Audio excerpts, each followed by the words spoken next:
Good morning. We're going to start this meeting now. So if everyone can have a seat. Okay, welcome to the first meeting of this year. And Robbie Brody is out sick, and that's why I'm sitting here and you're stuck with me today. But in the meantime, can we please take roll? Yes. Anjali Agaptev, James Bolton, Alex Chen, James Athing, James Fox, Kareem Gongora, Dolores Heisinger, Michael Iseri, Larry Kaplan, Paul Kramer, Alex Lawrence, Bethany Pick, Vince Reyes, Shelly Torriaba, David Torres, Patricia Villalobos, Esther Lin. Thank you. So we're going to start off this morning with orientation for committee members. Good morning. I know that we don't have new committee members. However, I want to remind everybody that we had a change in admission rules, which has created operational changes, and that's what we'll be covering during our orientation today. We're going to start with a CORI training, and the CBE will be fingerprinted. I know some of you have already been fingerprinted, but today's fingerprinting is to enroll everyone in the Department of Justice's subsequent arrest notification system so that we get alerts if there are subsequent arrests.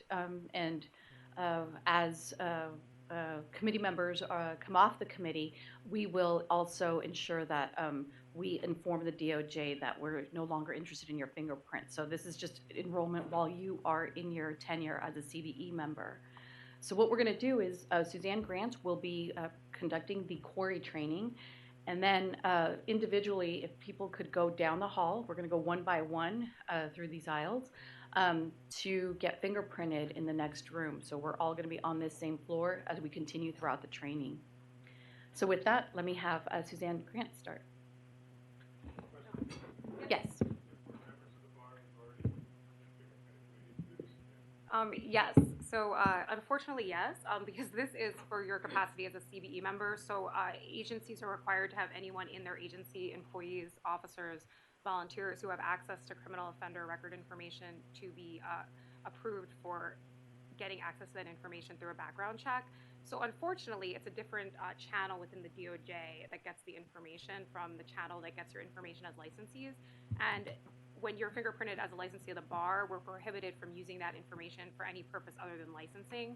So unfortunately, you do all have to get fingerprinted again. I know that's a little bit a pain, but hopefully we're making it as easy as possible with the vendor here and at no cost to you. Does anyone have any questions about that? Yes. So the difference between that's a really good question as well. So he asked if people may have gotten fingerprinted as a CBE member. The difference is that now we're enrolling all CBE members as well as all our employees in a subsequent arrest notification contract, so that we'll get notification of subsequent arrests and convictions. So unfortunately, when you were fingerprinted last year, we were not enrolled in that program. So you will have to get fingerprinted again, which is similar to the reason that the licensees had to get re-fingerprinted. It's the same rationale. Does that make sense to everyone? Okay, so what this is, and I don't know if any of you have had this training when you were first put on as members. Has anyone had the CORI training before? Okay, one. All right, that's good.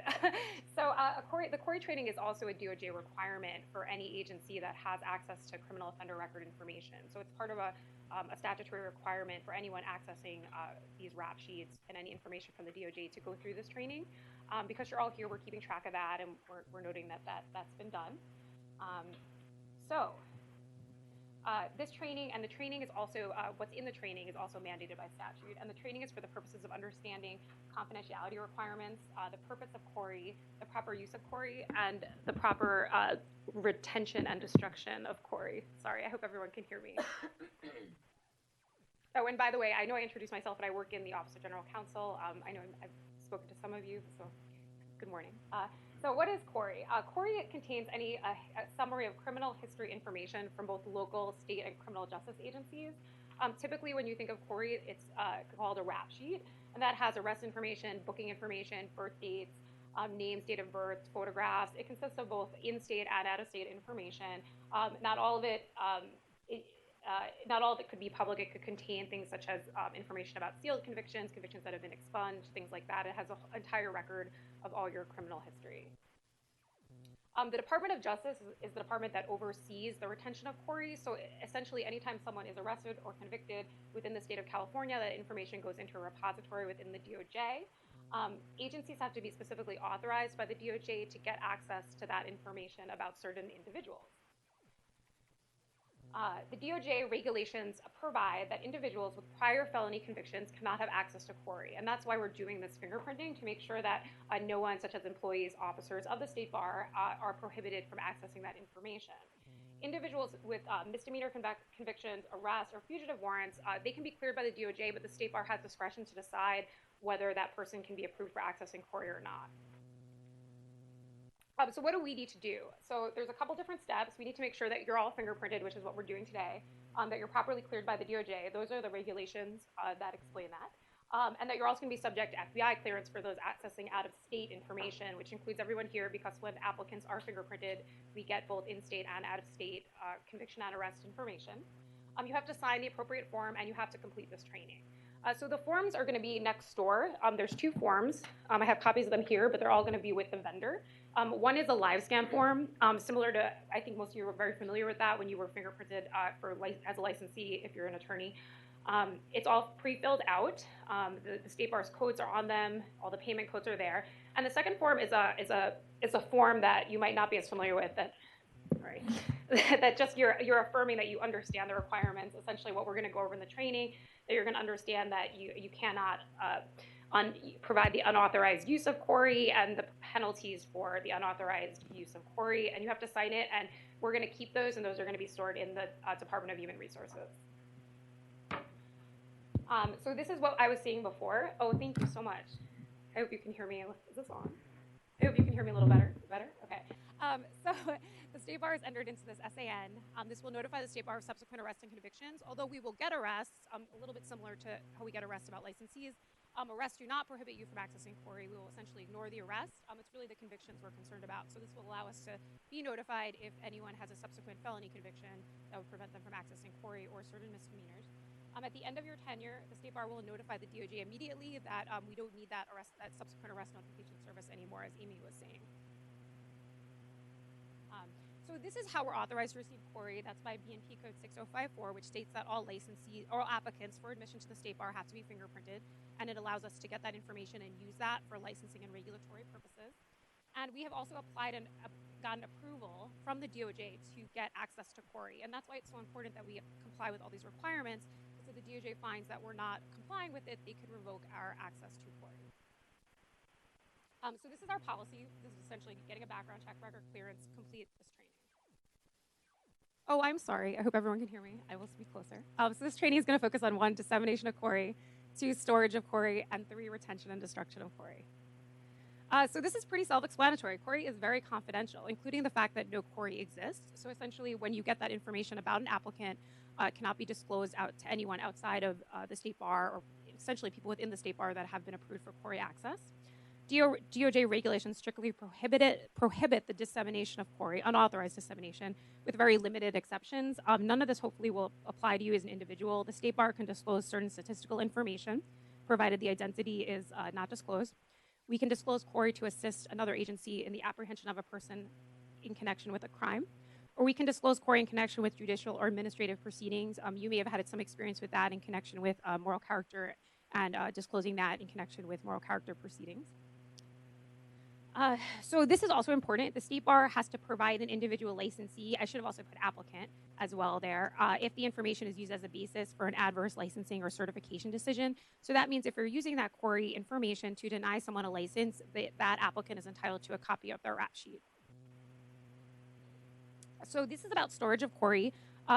CORI must be stored in very secure places. This comes from the statute itself, but in practice, I think most of it's electronic. We're going to store some of that on Ames. But in terms of CORI information that is printed out as part of files, it must be very securely maintained in a confidential manner. You cannot share it with any person not authorized to receive it, and that includes support staff, associates or partners at your law firm or in your practice, even office services. It cannot at all be shared. Don't leave it on your desk. Make sure the janitors don't see it, etc. This talks about, similar to what I just said, you can't share it, you can't reproduce it. You should really limit printing of it. I'm not so familiar with the individual protocols of each of your practices in terms of reviewing the rap sheets, but they should be, not be taken off site if it can be avoided. Destruction of Cori. Usually individuals or officers should not be tasked with destroying individual Cori files. This talks about Odyssey, which is the Office of Chief Trial Counsel system. So it should really also mention AIMS. The State Bar will have its own process in place for deletion of the Cori information when there's no longer a business use for it, such as when the applicant is denied admissions to the bar. The State Bar will have a process in place to destroy that Cori information. If you do print out Cori and you do want to get rid of it, you have to make sure that it is shredded. It is not enough to simply throw it in the garbage. So misuse of Cori is a misdemeanor. So if any of what I just talked about, if you find yourselves accidentally doing it, you could potentially be charged with a misdemeanor. Misuse of public records is a felony. Misuse of Cori also can result in a violation of the individual's privacy rights. It can also result in what I was saying before, the loss of the State Bar's access to Cori, and violation could result in an employee's dismissal. For you as an officer, could result in your dismissal as a committee member. So we have employees sign this. You don't need to sign it because we know that you're here by the roll call. So does anyone have any questions about Cori information? No? Okay, great. So I thought what we can do is during the orientation, I'm just going to make sure that the vendor is set up. I thought we could go in a circle, maybe starting with Alex because he's at the end. And then when he gets back, the person next to him can go and just kind of step out quietly for a couple of minutes during the next part of the training. Thank you.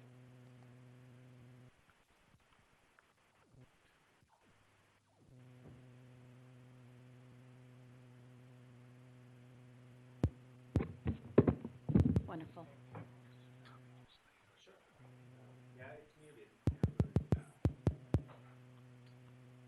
Okay, so with that, we're going to jump into the orientation. And just to provide everybody a background, these are the entities that oversee the work of the Office of Admissions. We have the Supreme Court, Board of Trustees, Legislature, and Committee of Bar Examiners. This is our organizational chart. So this is the organization for the executive team. This is Board of Trustees going down to the executive director. And as you can see, we fall under the programs division, under Donna Hershkowitz, and admissions is part of 5 other units, 5 other programs. And this is the structure of the Office of Admissions. As many of you know, we have 19 members of CBE. 10 are lawyers appointed by the Supreme Court, and 1 being a judicial officer, and 9 public members. Our terms are 4 years, and we have 4 separate committees, and you will hear a little bit about the committees at a later time. But early on in 2018, we decided to keep our committees, but to hear items at the CBE level. So as you can see, the CBE committees have, we created a hybrid model last year, and that's how we carry out the function. So our work is organized by these 4 committees, but most items are heard by the entire committee. The exception is when we have special hearings, and we have 2 to 3 person committees designated for those special hearings. We also have law school committees, and this was not revised, but we have the Law School Council, and these are going to be covered by Natalie. We also have our new CS bars, which just met yesterday, and you've received updates here on occasion from our staff and from CBE representation, as well as the Law School Council, which also met yesterday, and you'll hear about that activity later on today. All right, with that, we're going to talk about conflict of interest.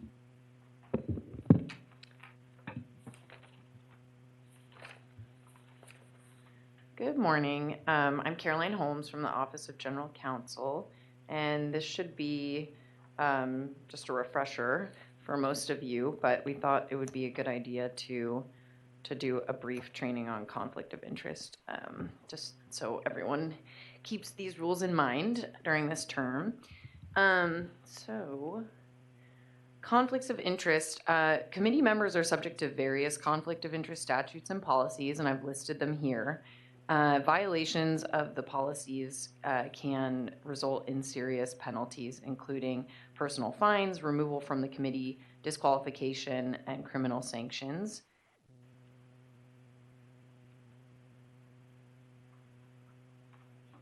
Today, we're going to be talking a lot about the Committee of Bar Examiners Conflict of Interest Guidelines and the Conflict of Interest Code for designated employees of the State Bar of California.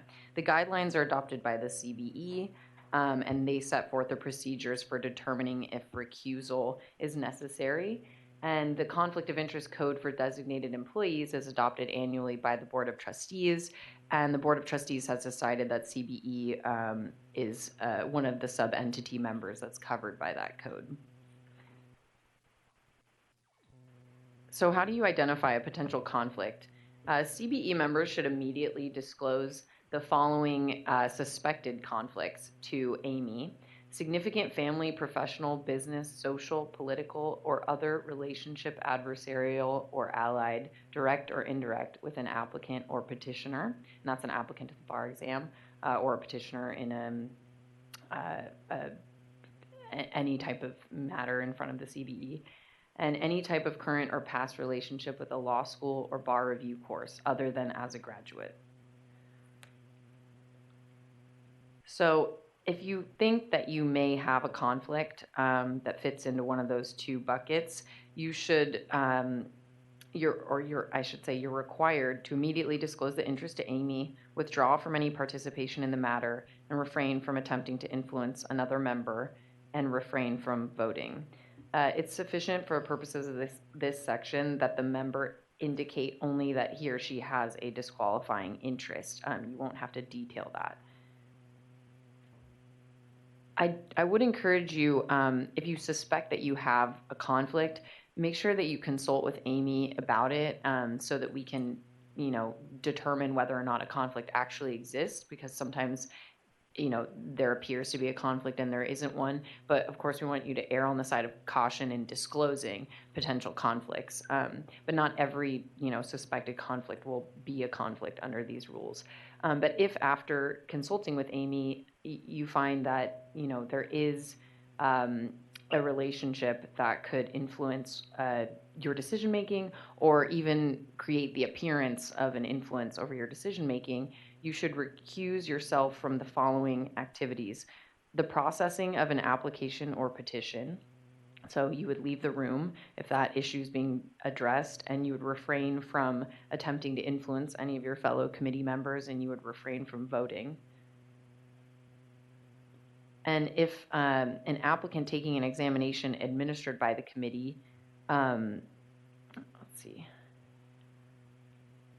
Oh, got it. Okay. So if you're discussing a specific applicant and you feel like, and there's a conflict with that particular applicant, you should also leave the room and recuse yourself from activities relating to that applicant. A committee member who has been disqualified from an activity is not precluded from providing information concerning an applicant in the form of a confidential questionnaire. It just can't, there can just be no appearance of, unduly influencing the other committee members.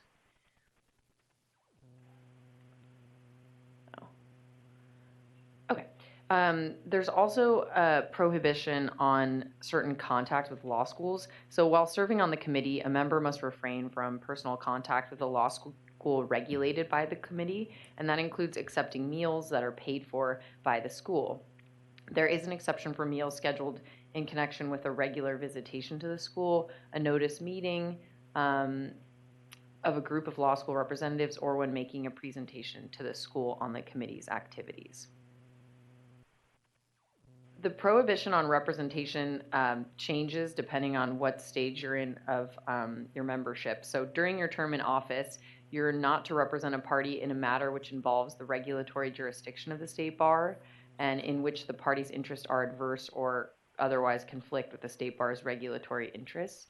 For 6 months after the end of your term, you're not to represent a party in a matter that involves the state bar's regulatory jurisdiction and in which you had supervisory responsibility. And after forever. You're not to represent a party in a matter which involves the state bar's regulatory jurisdiction and in which you personally or materially participated during the state bar service, or which involves material confidential information to which you had access as a committee member. It appears that this is different from the last year's, in which, if I recall, it was 12 months, but now it's 6 months that we can partake in any type of party representation, or I guess any other involvement. I'll look at that. This is coming, the source of each of these rules is noted at the end of the slide. This is coming from Rules of Procedure 3101. I will double check, but my understanding is that it's 6 months. So. It might be something else in terms of Another I recall source. it was like 12 months. It might be something different than traditional stuff like this. But my recollection was 12 months for any involvement with anything else in regards to our work at CBE. So not relating to the prohibition on representation, Maybe, but yeah. okay. If we don't cover it, then I will look into that for you and circle back. Yes. So the items on this page apply more to the attorneys, right? Not at the public members. In terms of representation, public members would not be representing an individual in these situations. Is that right? Yes. So this pertains to representing a party, and right, exactly. Thank you for pointing that out. So there are additional restrictions. Okay, here we go. Here's the 12th month. The additional restrictions are that for 12 months after expiration of a term, the CBE member must not seek to perform any business with the CBE for monetary gain, or act as an agent, attorney, or representative for compensation by making an appearance or communication before the CBE, state bar employee, or state bar court for the purpose of influencing official CBE or state bar action. So thank you both for pointing out. Six. Is 6 months for the prior one, the prior slide you had. Okay, perfect. Thank you, Donna. Well, let's talk a little bit more specifically about the Conflict of Interest Code for designated employees that's adopted by the Board of Trustees. So CBE members are deemed to be designated employees for purposes of this code, and the code disqualifies CBE members from participating in decisions that have a reasonably, It disqualifies CBE members from participating in decisions when the CBE member has a reasonably foreseeable material financial effect on the matter, the member's family, or the member's financial interests. The code requires CBE members to file Form 700s disclosing only those financial interests that would result in disqualification under the code. The code prohibits CBE members from accepting gifts from sources or honorariums from sources upon which CBE decisions would have a reasonably foreseeable material financial effect. And I would encourage you, again, this is sort of the just being cautious and disclosing potential conflicts. If you don't understand one of these provisions, or you think that you might have a conflict or anything, just ask Amy and we'll look into the specific situation, because the code is actually, there are intricacies to it, and you really have to consult the document itself with respect to certain situations. So it's okay if it's not all 100% clear. This is sort of just a primer so that you're able to identify potential conflicts and raise those with Amy. So disqualification under the code that applies to designated employees basically requires that a CBE member who has a conflict not participate in making or attempt to influence any decision that he or she knows has reason to know will have a reasonably foreseeable material financial effect, distinguishable from its effect on the public generally, including on the member's family, any business entity in which the member has a financial interest, any source of income, gifts, and any business entity in which the member is a director, officer, partner, trustee, employee, or manager. So it's important to remember that the prohibition doesn't just apply to income, it applies to gifts. A CBE member may not accept a gift or honorarium if it would be required to disclose it on the Form 700. And in general, the Form 700 says that if a gift is valued over $500, and that's an aggregated amount, so if it's from one source and it's valued at over $500, it's disclosable. So if it's disclosable, you can't take it. That's the general rule. So Form 700 reporting, it should be filled out upon assuming office and then annually thereafter. Oh, go ahead. Yeah, I had a question. Is it not where anything over $50 has to be reported as well on your Form 700? So on the Form 700, the reporting requirement is aggregated 500 for gifts. So I don't know. Maybe that's with respect to income, or I can look into that. Yeah, so I started at the local level, and that was one of the requirements. If ever you received, like, let's say there was a dinner and you were invited and your ticket was comped, that had to be reported on your form. And just Kareem, in response to that, we had that issue come up with the NCBE conference. Dinner was provided, and what we've done is we pay registration so that we don't fall into this category in that scenario, because I think that's what you're referring to. Yeah. The interesting thing too that sort of sets the State Bar apart a little bit, I guess, from other government entities is that we're not filing our Form 700s with the Fair Political. I'm gonna butcher the acronym, but we're not filing them outside of the agency. They're filed internally, and we review for conflicts, and we've elected to adopt conflict of interest provisions that apply more generally to other government agencies. So, but I'll look at the $50 mark and see where that comes up. Certainly, I don't want to give any misinformation about that. So, Form 700 reporting. As I just mentioned, they're filed internally. They have to be filed upon assuming office and annually, and you only need to report a financial interest if during the reporting period the financial interest was grounds for your disqualification. And grounds for disqualification are generally set out in the code that applies to designated employees that's adopted by the Board of Trustees. Form 700s, while they're not filed with another agency, are subject to public information requests. So you can use the State Bar's contact information or your business contact information rather than your personal contact information when you file the Form 700.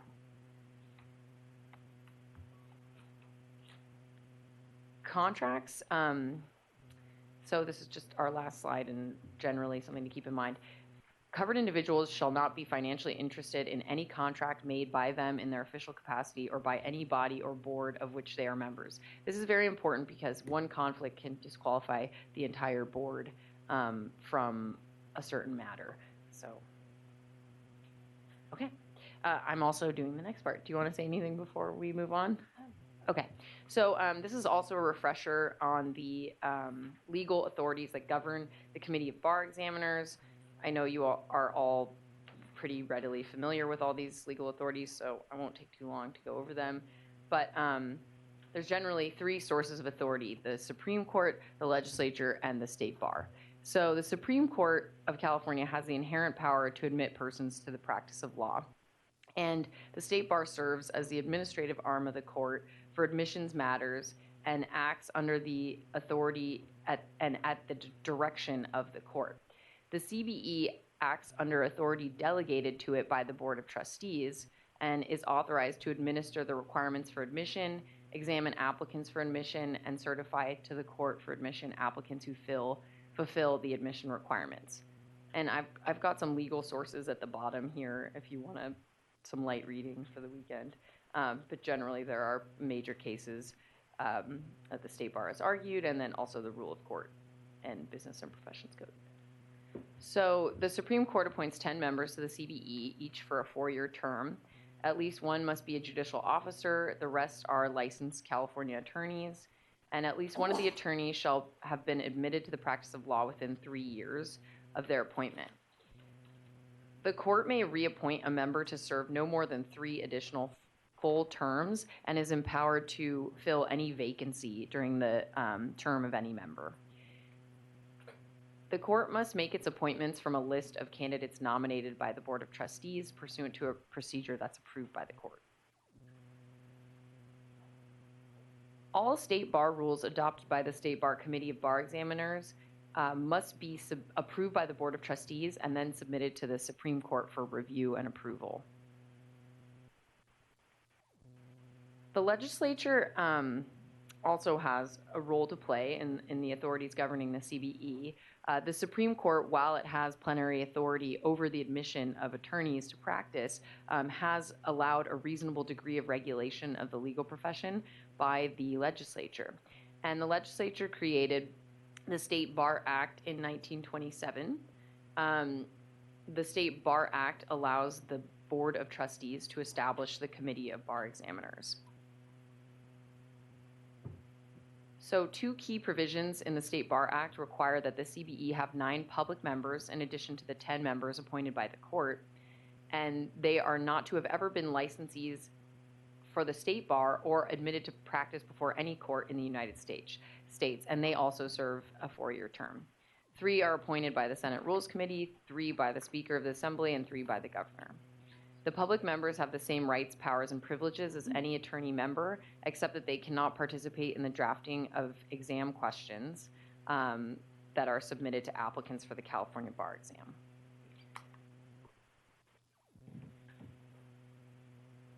And I think that should say also the other exams. Yes. So that also includes the legal specialization exams and first-year law student exam.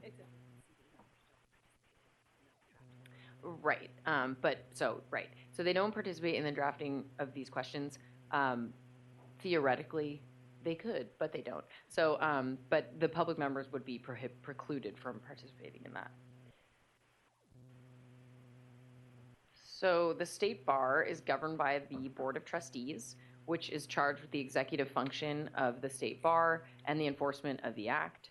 The Board of Trustees is empowered to formulate and declare rules and regulations necessary to carry out the mission of the Act, and it may establish the CBE, which has the power to regulate admissions, and specifically these 3 enumerated functions.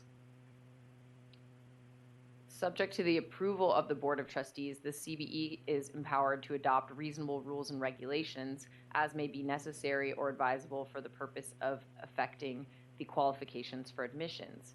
On November 4th, 1981, the Board of Trustees passed a resolution declaring that the CBE must comply with all Board of Trustees policies, including contract, fiscal, and grant policies, and also personnel-related policies. All State Bar committees have only the powers delegated to them by the Board of Trustees and are subject to the Board of Trustees' supervision and control. And as you know, the Board of Trustees is ultimately subject to the supervision and control of the Supreme Court. So the Board of Trustees reserves the authority to review and sort of take action with respect to all matters pertaining to the State Bar. Unless expressly authorized by the Board of Trustees, the committee must not act or speak or purport to act or speak for the State Bar, make any public communication on behalf of the State Bar, or poll or put to the vote of all or a substantial number of licensees any matter on which the State Bar has acted or is empowered to act. Thank you. Thank you, Caroline. And with that, we're going to transition over to discuss bar exam development and grading. Lisa.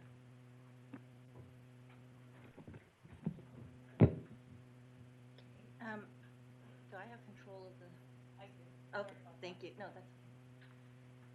Okay, thank you. So I am just going to go over the, first start with the development of the bar. Well, first talk to you about the structure of the bar exam. So we have a 2-day bar examination now. Day 1 consists of 5 one-hour essay questions and 1 90-minute performance test. The three essay questions administered in the morning, 3 hours, and then in the afternoon it's 2 essay questions and 1 90-minute performance test. So the afternoon session is 3.5 hours.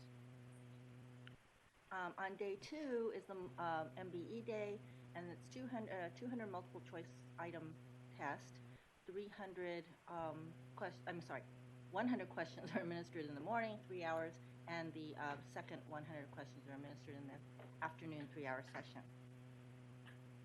So these are the 13 subjects on the California bar examination. I have put little asterisks next to 2 of them.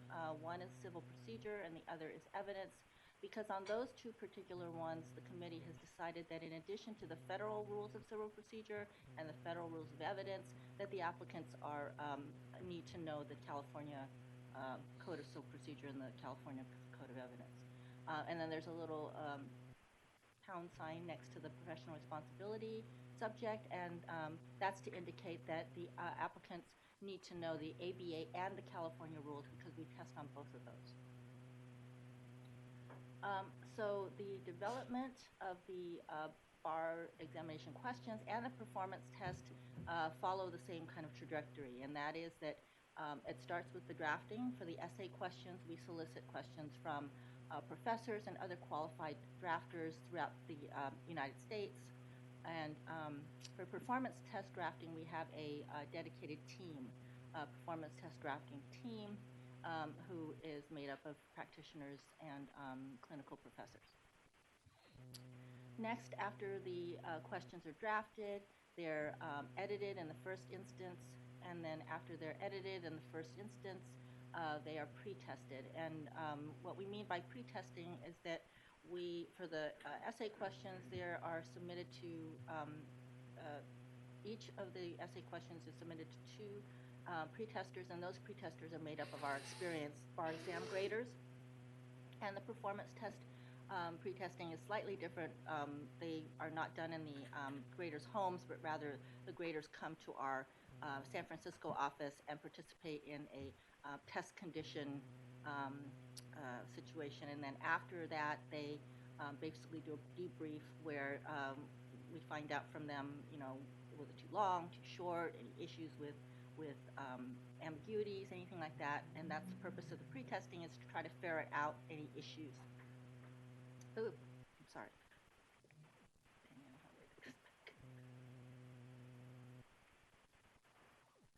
Okay, sorry. So then after the pre-testing, the questions are banked, and that means that basically any of the questions that are basically ready to go are not completely ready to go, but have gone through this process, can be nominated by our EDGE team, which is the Examination Development and Grading team, to possibly appear on the California bar examination. So in addition to the California bar examination, the Office of Admissions administers the first-year law students exam, which is affectionately known, or maybe not affectionately known by some, as the baby bar. So the first-year law students examination consists of basically a 1-day exam. In the morning, there are 4 one-hour essay questions administered, and in the afternoon, there is a 100-question multiple-choice exam, and that examination is developed and owned by the State Bar of California, unlike the MBE, which is developed and owned by the National Conference of Bar Examiners. We purchased that from the NCBE. The scope of the subjects tested on the first-year exam are really only 3, and that is contracts and criminal law, but not criminal law procedure. It's just criminal law and torts. The development of first-year exam is basically the same, but different in one key respect. And so there's the question drafting, again, from qualified drafters and professors all over the United States. Question editing, and however, there's no pre-testing for the first-year questions. And then they get banked. And prior to administration, they are further edited by a responsible EDGE team member that gets assigned to supervise the grading of the first-year exam. California bar examination grading. So we strive to have and do have anonymity of the applicants. We use code numbers so that the graders do not have any information as to the identity of any of the applicants as they're grading their answers. As far as logistics go, there's return of the materials from the test centers and download from ExamSoft and the assembly of the answers. So starting this year, unlike in years past, we are now, with our AIMS system, have implemented electronic grading. And so that it means that there's no physical printing of the books. That saves a little time. And graders are active California attorneys in the greater San Francisco Bay Area. There are 6 separate grading groups of 12 graders each. And the reason why we have 6 groups is because we have 6 questions on the exam. And they are supervised, each group is supervised by an EDGE team member. And the graders are all required to do pre-grading research, which means that they're assigned a question. The question that they're assigned, they have to do research and come up with an answer that's fully researched so that they're fully aware of what the issues are in the questions. And then they basically share their researched questions, answers with their fellow graders in their group.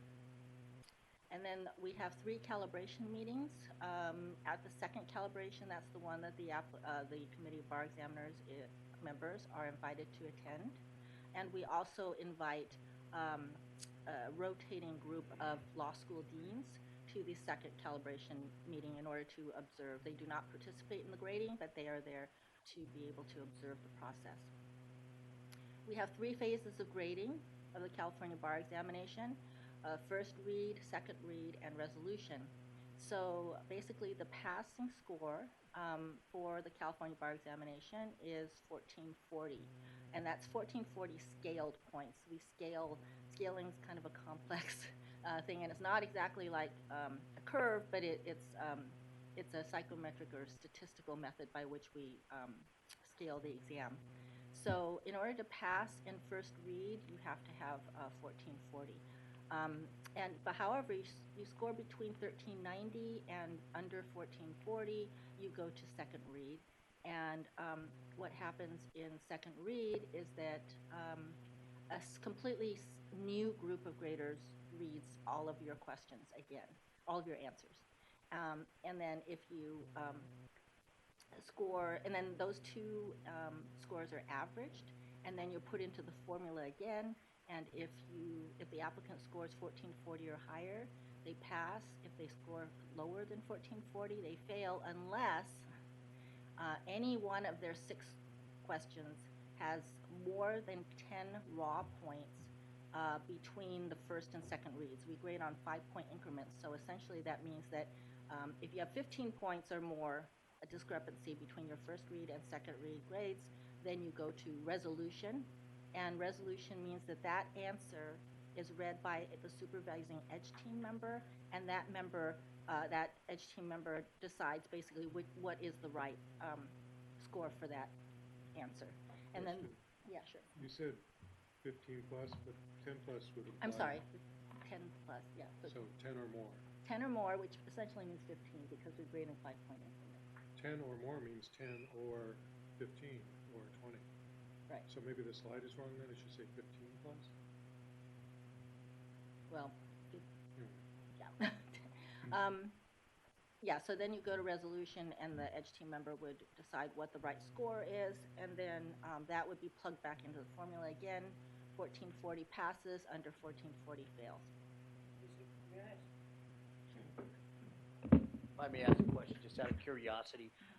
With regard to the second read, do we ever keep statistics? And I know that they would vary from test to test, but do we keep statistics as to how many, or the percentage of individuals who pass after the second read? Our psychometrician has statistics that he runs for us at every exam. And so those are compilable, I believe. Thank you. Yes?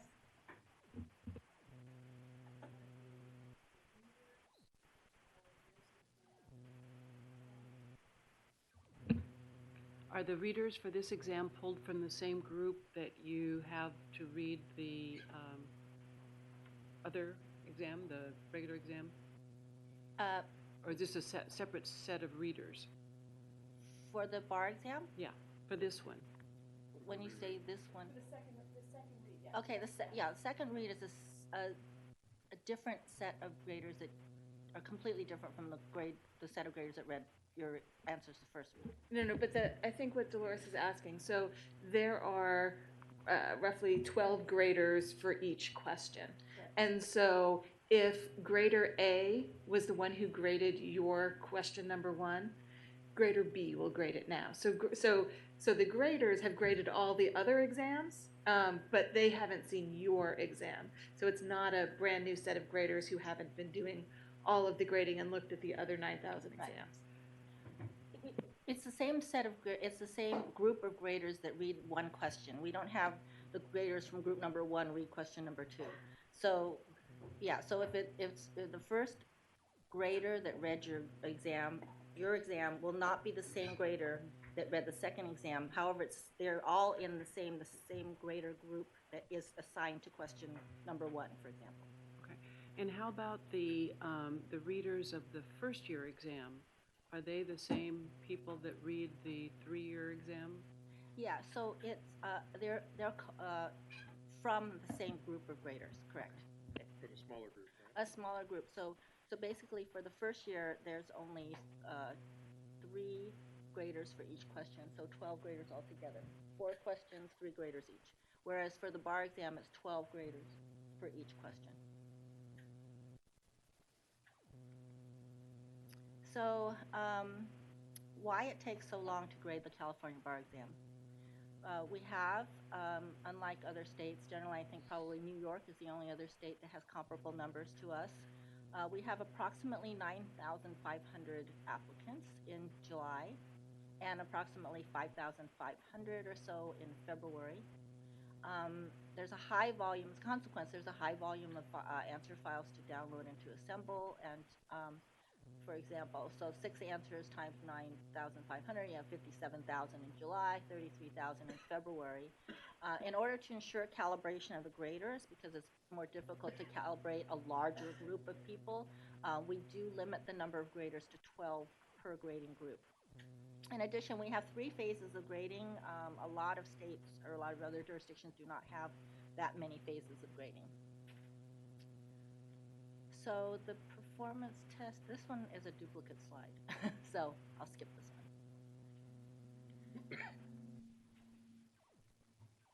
Okay. Oh, one more question. Yeah. So looking at the schedule we were sent for next year, it looks like we're only going to be able to attend one of the 2 calibration sessions. There was nothing for the February bar, I think. Okay.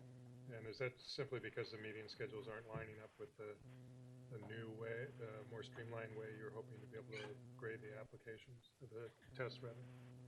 I'm sorry, I was answering another question. Can you repeat that, Paul? We don't have a calibration session in the first part of the year for the February exam. Yes. As far as I can tell, is that correct? Yes, we are. Okay. And that's just because things didn't line up? For the committee members, there's not Right. one for the February bar exam that they are going to Oh, be yeah. attending. We are, one of the things we're striving to do is reduce the number of days that we have in grading, and the AIM system, moving to an electronic system is a way of doing that. So once we determine that date, we're going to open it up to the CBE. So we're still going to keep a second calibration. The issue is right now the date. Gotcha, thanks. Sure.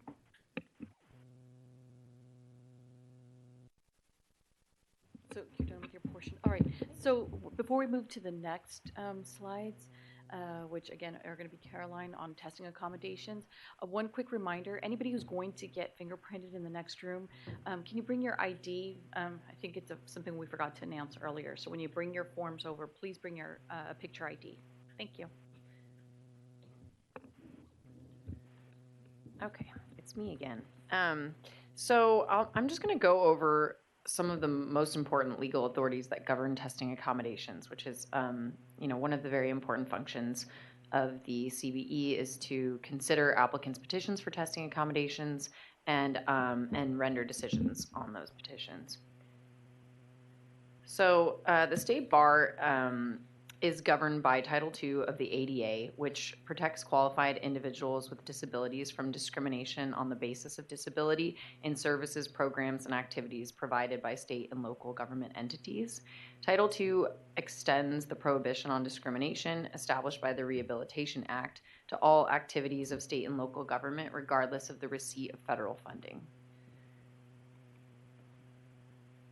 In particular, the ADA governs exam administration and requires that exams are offered and take place in a manner that is accessible to persons with disabilities, or that the exam administrator offer alternative accessible arrangements for such individuals.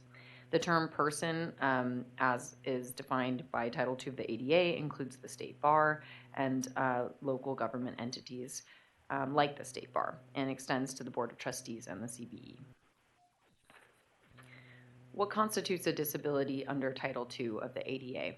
A disability is a physical or mental impairment that substantially limits one or more major life activities, a record of having such an impairment, or being regarded as having such an impairment.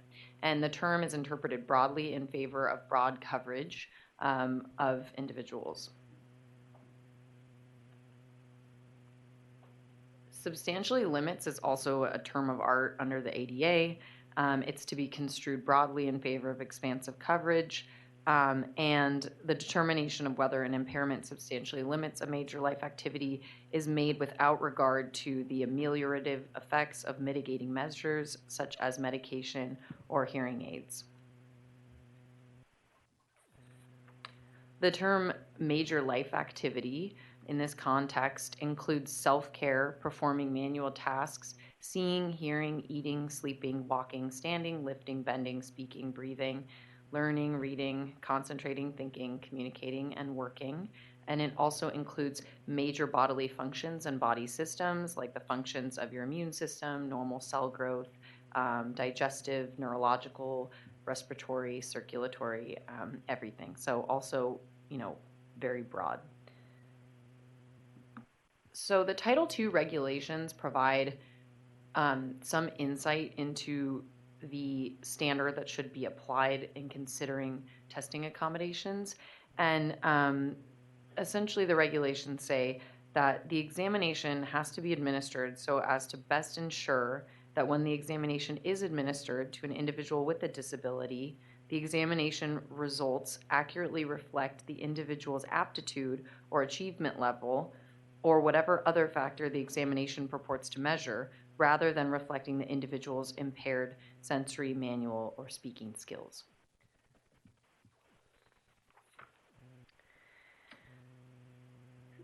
So, any request for a petition, or any petition for a reasonable accommodation, must be supported by reasonable documentation of the need for accommodation and the functional limitations that accompany the disability in question.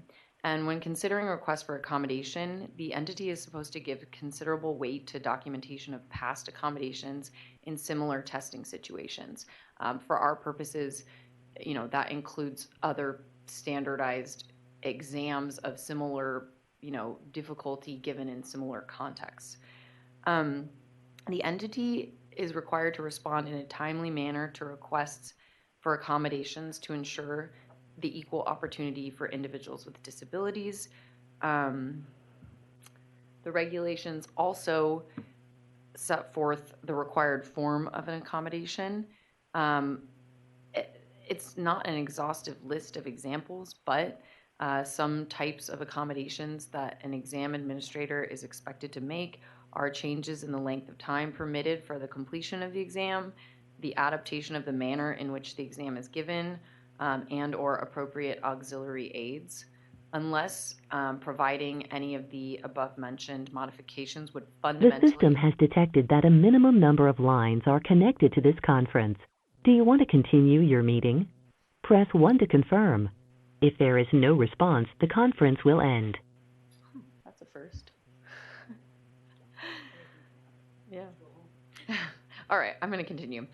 So, any of those enumerated potential accommodations must be provided unless they would fundamentally alter the measurement of the skills, sorry, there's a typo in here, it should say skills, or knowledge that the examination is intended to test or would otherwise result in an undue burden.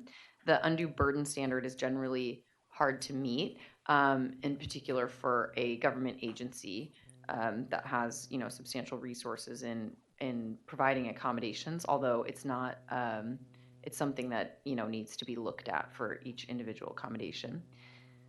I'm going to do a brief review of some important cases in the exam administration testing accommodation realm.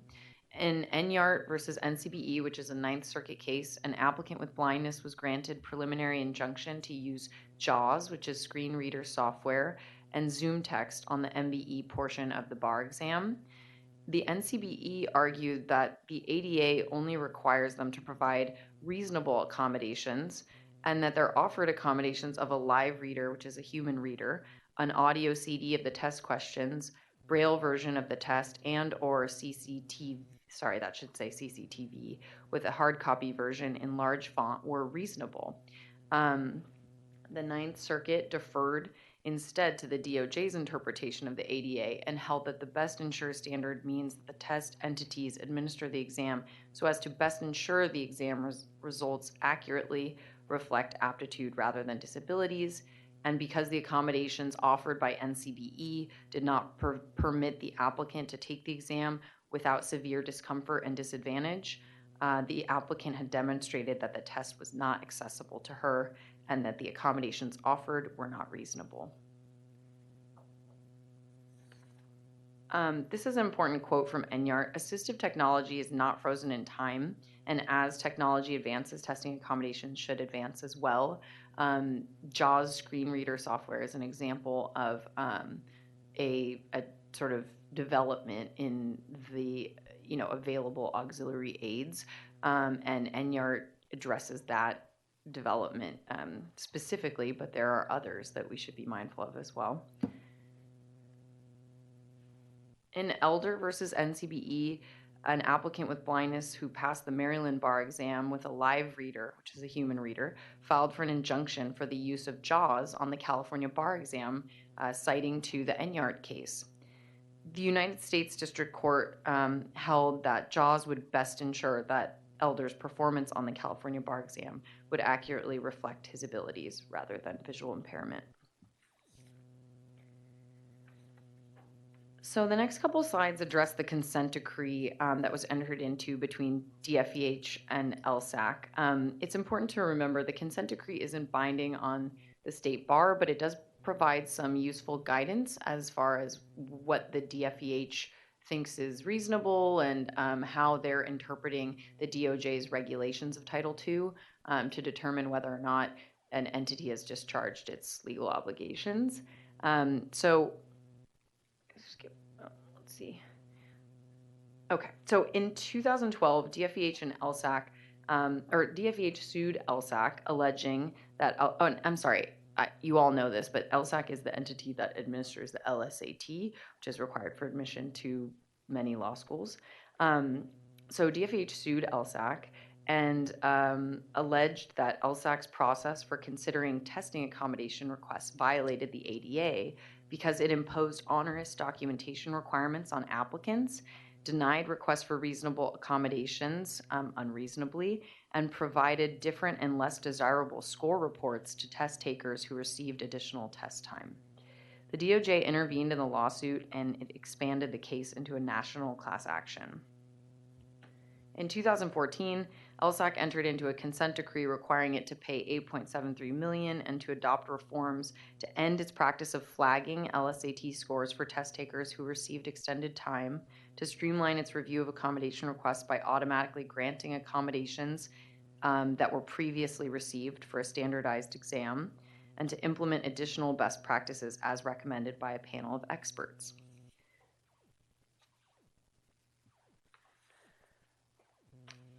LSAC filed an appeal against most of the best practices panel report after it came out, but the courts upheld the report in a 2015 order. In March 2018, the court granted DFEH's motion for contempt finding that LSAC had responded to accommodation requests with 50% emails, which are essentially automatic partial grants of accommodation in violation of the consent decree, failed to keep accurate internal records regarding whether requests were granted in full or were denied, and failed to provide DFEH with reasonable access to records.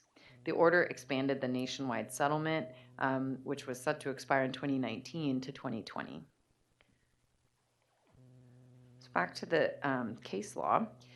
This case, the Bibber case, involves an applicant who requested extra testing time for a licensing exam. He had a history of receiving accommodations from high school to middle school, to medical school. Although he did take the GRE and the MCAT without accommodations and received average scores on those exams. The court considered whether an impairment, the court considered the question of, who the relevant comparable group is when considering a person's performance and whether or not they're impaired for purposes of the ADA, and found that whether an impairment substantially limits performance in a major life activity must compare the individual's abilities to those of most people in the general population and not to an academic peer group or other test takers who are not representative. The court found that Bibber's dyslexia did not substantially limit her ability to read or process information as compared to the general population, so she was not considered disabled under the ADA. In the Black case, the court held that a medical student with ADHD was not entitled to additional time to take the board exam. The court held that ADHD did not substantially limit the student's ability to learn, to read, to remember, or to concentrate in comparison to the average person. Black's record consistently revealed average or above average performance without the accommodation of extra time. So this just reiterates the point from the Bibber case, which is that to qualify for an accommodation, a person must demonstrate that they're substantially limited as compared to most people in the general population. The ADA prohibits procedural barriers, which can include a surcharge on a particular individual with a disability or a group of individuals to cover the cost of measures such as the provision of aids or program accessibility that are required to provide that individual or group with the non-discriminatory treatment required by the Act. So that's essentially, we can't charge for testing accommodations that are reasonable and deemed appropriate under the ADA. So there's been a couple of cases that address this issue. They both basically found that any type of surcharge for an accommodation is not lawful, and I've provided the case sites on those. And I will turn this slide over to Lisa. This basically goes through the basic timeline for testing accommodations, and she can talk about that. It's just one slide. Yeah. But feel free to add to it. Okay, thank you. So the basic timeline for testing accommodations for the California bar examination. So a petition is filed by the applicant. They need to provide us with appropriate documentation and verifications. We require them to use the committee's forms for verification.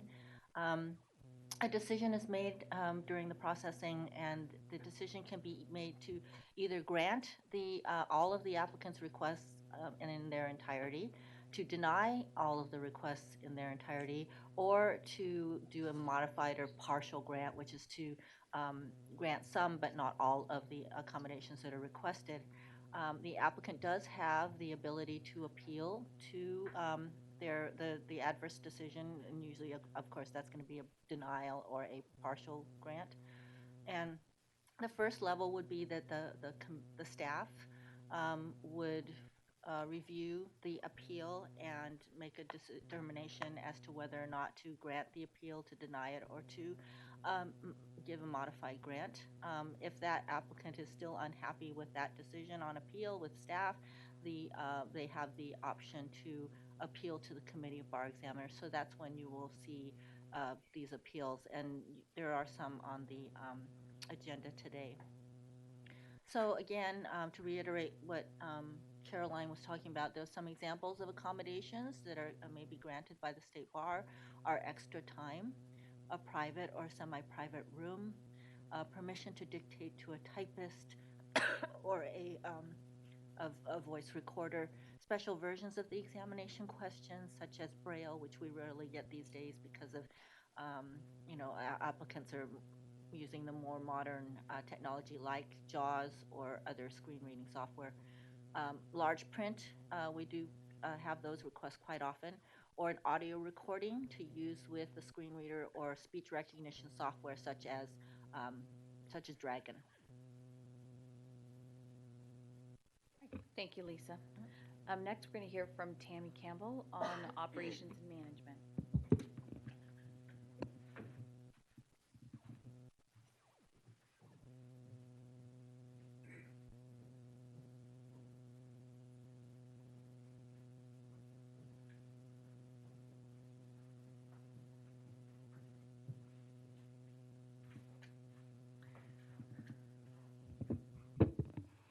Good morning, everyone.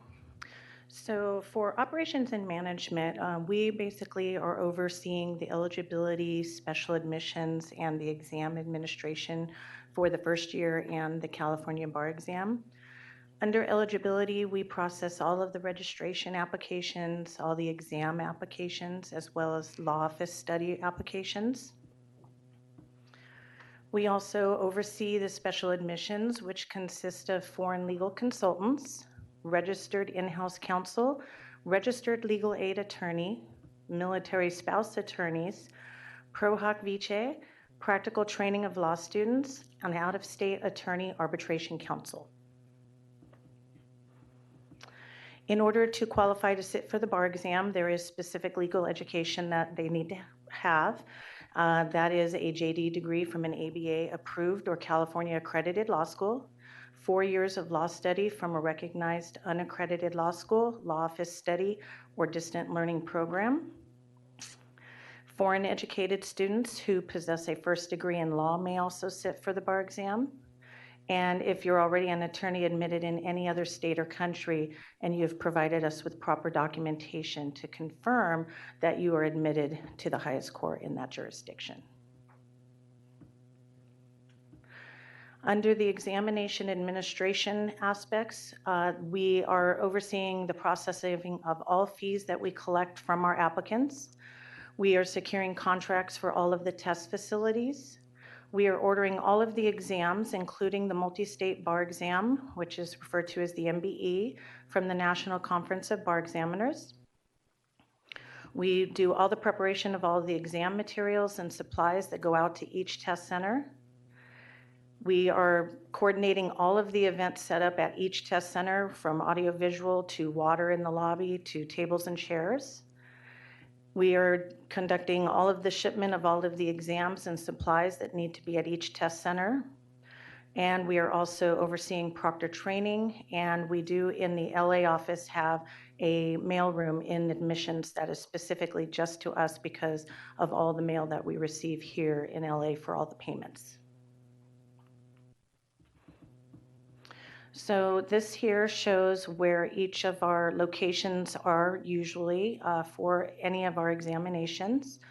For each examination, for a California bar examination, we have 10 to 12 facilities across the state with 12 to 16 test centers, depending on whether it's a February or a July. And there is usually 5 to 6 testing accommodation test centers across the state as well. For February 19, we had 6,080 applicants who applied for the California bar exam, with 449 applicants that were granted testing accommodations. And for the July 2019 California bar exam, we had 9,469 applicants that applied, with 637 applicants that were granted testing accommodations. The examinations are taken on either a laptop or written by hand. Security is of utmost importance. This includes the test center as a whole, as well as the security of the exams themselves. And items that are allowed at the test center during the California State Bar portion of the exam is different from what is allowed during the MBE session, as we are following the NCBE's rules for those aspects. During an exam, applicants who are violating any of our rules, examination rules or policies, could possibly be issued a Chapter 6 notice of violation. Again, Chapter 6 of the admissions rules pertains to the conduct of applicants at the examination. Applicants are expected to conduct themselves professionally at all times at an examination test center. Conduct that violates the security or administration of an examination may be reported to the State Bar as a Chapter 6 notice of violation of examination rules or policies. And in extreme cases, it may require dismissal from the examination test center. Common Chapter 6 violations consist of either possession of a cell phone or any other electronic or digital style device in the examination room, submitting examination answers that do not comply with examination instructions and rules, applicants being observed writing, typing, erasing, or marking after the instruction to stop writing, typing is announced. And there are other various reasons, including cheat sheets, notes, petitioning for religious headwear after the final filing deadline, among other items.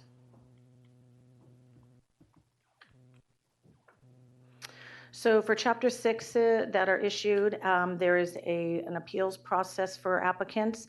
The first part is staff determination is made on how the Chapter 6s will be handled. Beyond that, applicants have the right to request a special hearing that is conducted by staff. And after that, if the applicants request for an appeal to the CBE, then we will bring it to the CBE for them to review. And then after the CBE has made their determination, the only recourse left at that point is the applicant would have to go to the California Supreme Court. And that's all I have for operations and management. Thank you.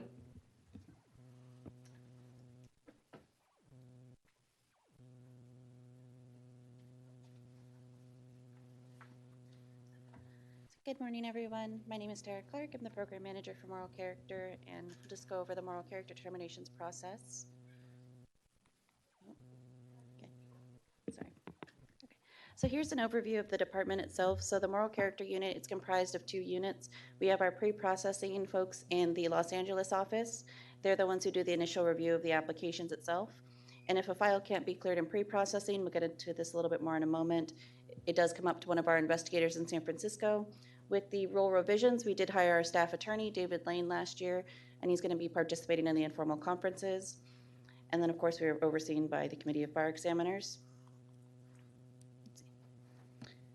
So the moral character definition, as required by the Business and Professions Code and defined by Admissions Rule 4.40, is on the screen for you, so this has not changed. With the implementation of AIMS, applicants are able to submit their applications online, both the determination and the extension application. With the positive moral character determination, it is valid for 3 years. Before that 3-year expiration, if they're not yet certified to practice law, then they're able to submit an extension application, which is about half the cost and not quite as intensive. They're able to answer, do not wish to comment on most of the questions. And we do encourage students to apply at least in their 3rd year of law school, since the process can take a minimum of 180 days.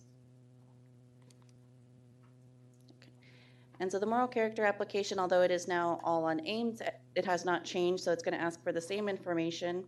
In addition to the information on the slide, we will also ask for 5 references for a determination application and 3 for an extension. Applicants are also required to submit their LiveScan form, or if they're out of state, the FD 258 fingerprint card. One thing that's new is with AIMS, as soon as an applicant submits their application, they'll receive an email with the LiveScan form, and it has both their case number and file number on there for them. And applicants will also be required to submit any driving records from other jurisdictions. And with all of this information, other than a certificate of good standing if they're admitted elsewhere, or the FD 258 fingerprint cards, they're able to upload all of that now. So before, they had to actually physically mail everything in to us. And here's the file processing flow chart. So again, Once the application is submitted online, it is reviewed by one of our program assistants in pre-processing. They're just doing an initial check to make sure that all of the questions has been answered, and if they have been answered, any supporting documentation is there. So for example, if they say yes to a civil action, have they provided the appropriate form and any additional documents? Once pre-processing reviews the documents, the application is considered filed.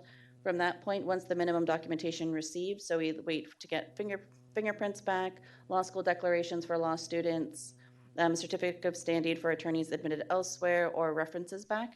Then if there's minimal or no notable information, pre-processing can go ahead and clear the file. Otherwise, it is referred to an investigator again in San Francisco for further review. Okay.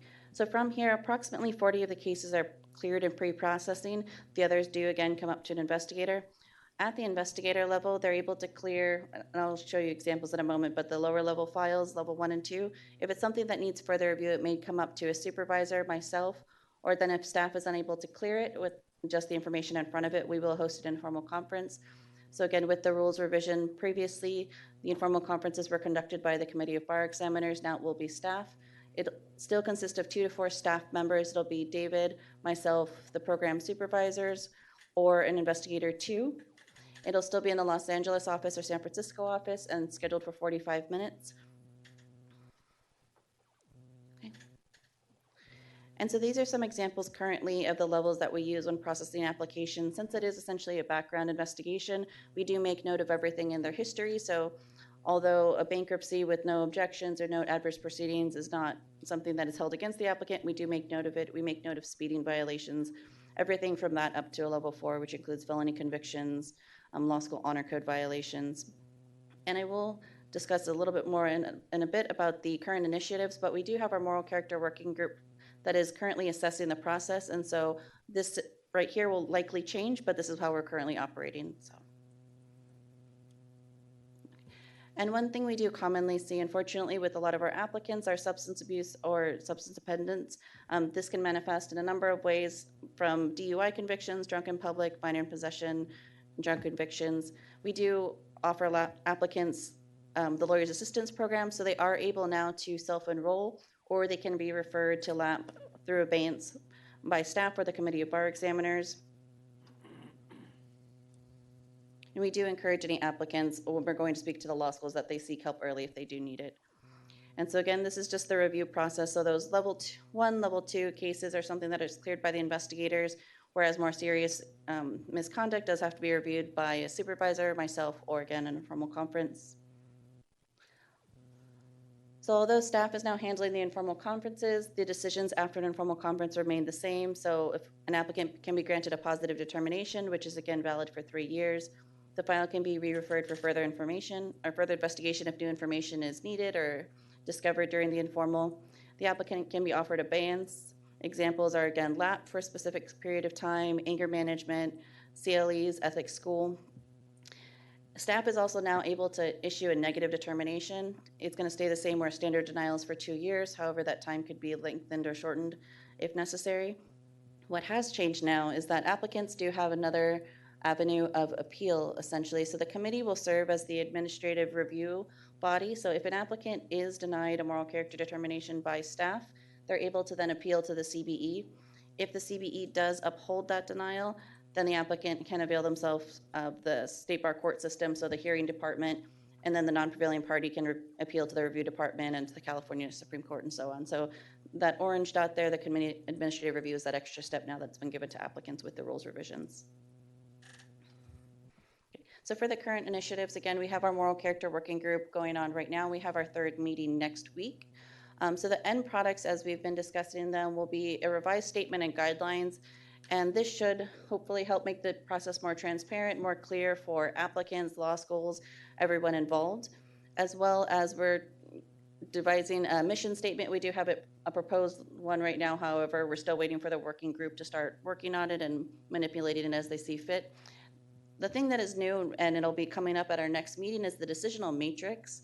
And what this is, it's not a if, yes, no, if, then situation, but it'll give guidance as to, for example, if somebody has, let's say, a DUI, but it was 10 plus years ago, the BAC was low, they cooperated with police, it was before law school matriculation, things of that nature, then it would be less concerning, whereas if there's something that's recent, where they resisted arrest, other things, then that may require an informal conference. So it'll just give applicants in the law schools more detail as to what to expect throughout the process and what we're looking for.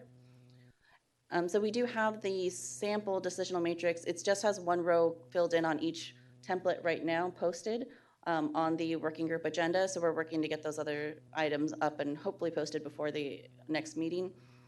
And the other is SB 544. So with this, it goes into effect on January 1st, 2020. Staff will no longer be able to review, request, seek to review any medical records related to mental health. So this is something that we are starting to implement now. We didn't request it frequently previously. However, going forward, we're just not going to request those. However, the applicant is able to offer those records if they'd like to as evidence of their good moral character or as mitigating factors. And for the documents we have, we are currently working with OGC to ensure that everything's in compliance before that deadline. Yes.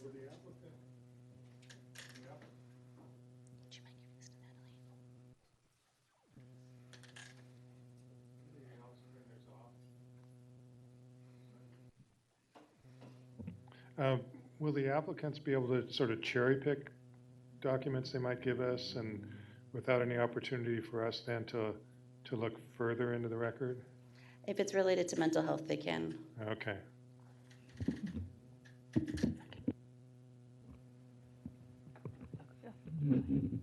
So, as Tara said, we're reviewing all of our documents and procedures to make sure we're in compliance with this, but the statute does specify mental health records. So if, meaning we can't ask to review or seek to review mental health records, if an applicant does present a document that deals with mental health as a sort of mitigating factor or as something to consider for rehabilitation, at this point it's not clear exactly whether we can ask for follow-up information from the applicant that doesn't include records. And we can, we're working through all of our processes. We want to make sure that we're in compliance with the intended purpose of the rule, but we recognize that as a potential issue because it would allow an applicant to kind of tailor their record to their purposes.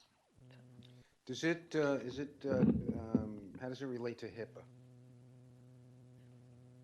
So it doesn't, the statute's independent of HIPAA or any, prohibitions on disclosure related to HIPAA. Yeah. Because HIPAA wouldn't HIPAA normally shield a lot of that stuff anyway? So HIPAA doesn't, I can look into this further, but HIPAA didn't used to preclude the state bar from looking at mental health records if those were relevant to conduct or some other, issue that we needed to look into in their moral character file. So that was never a barrier for us to review those records. This is now a new barrier that we will have to kind of contend with.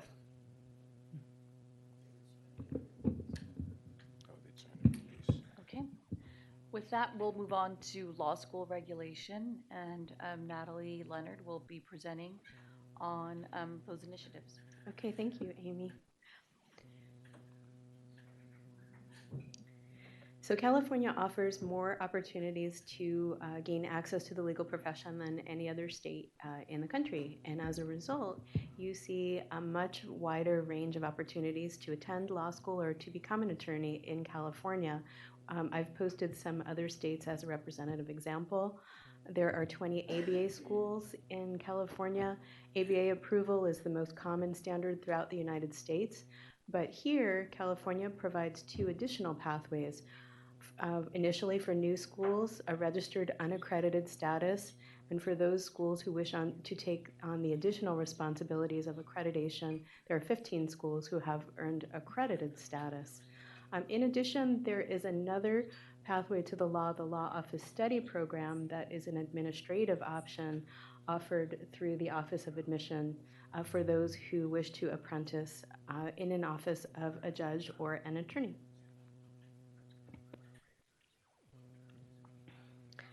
So the committee is responsible for recommending rules for accreditation and registration that are ultimately submitted to the Board of Trustees for discussion and adoption, and the committee further creates a body of guidelines that interpret those rules.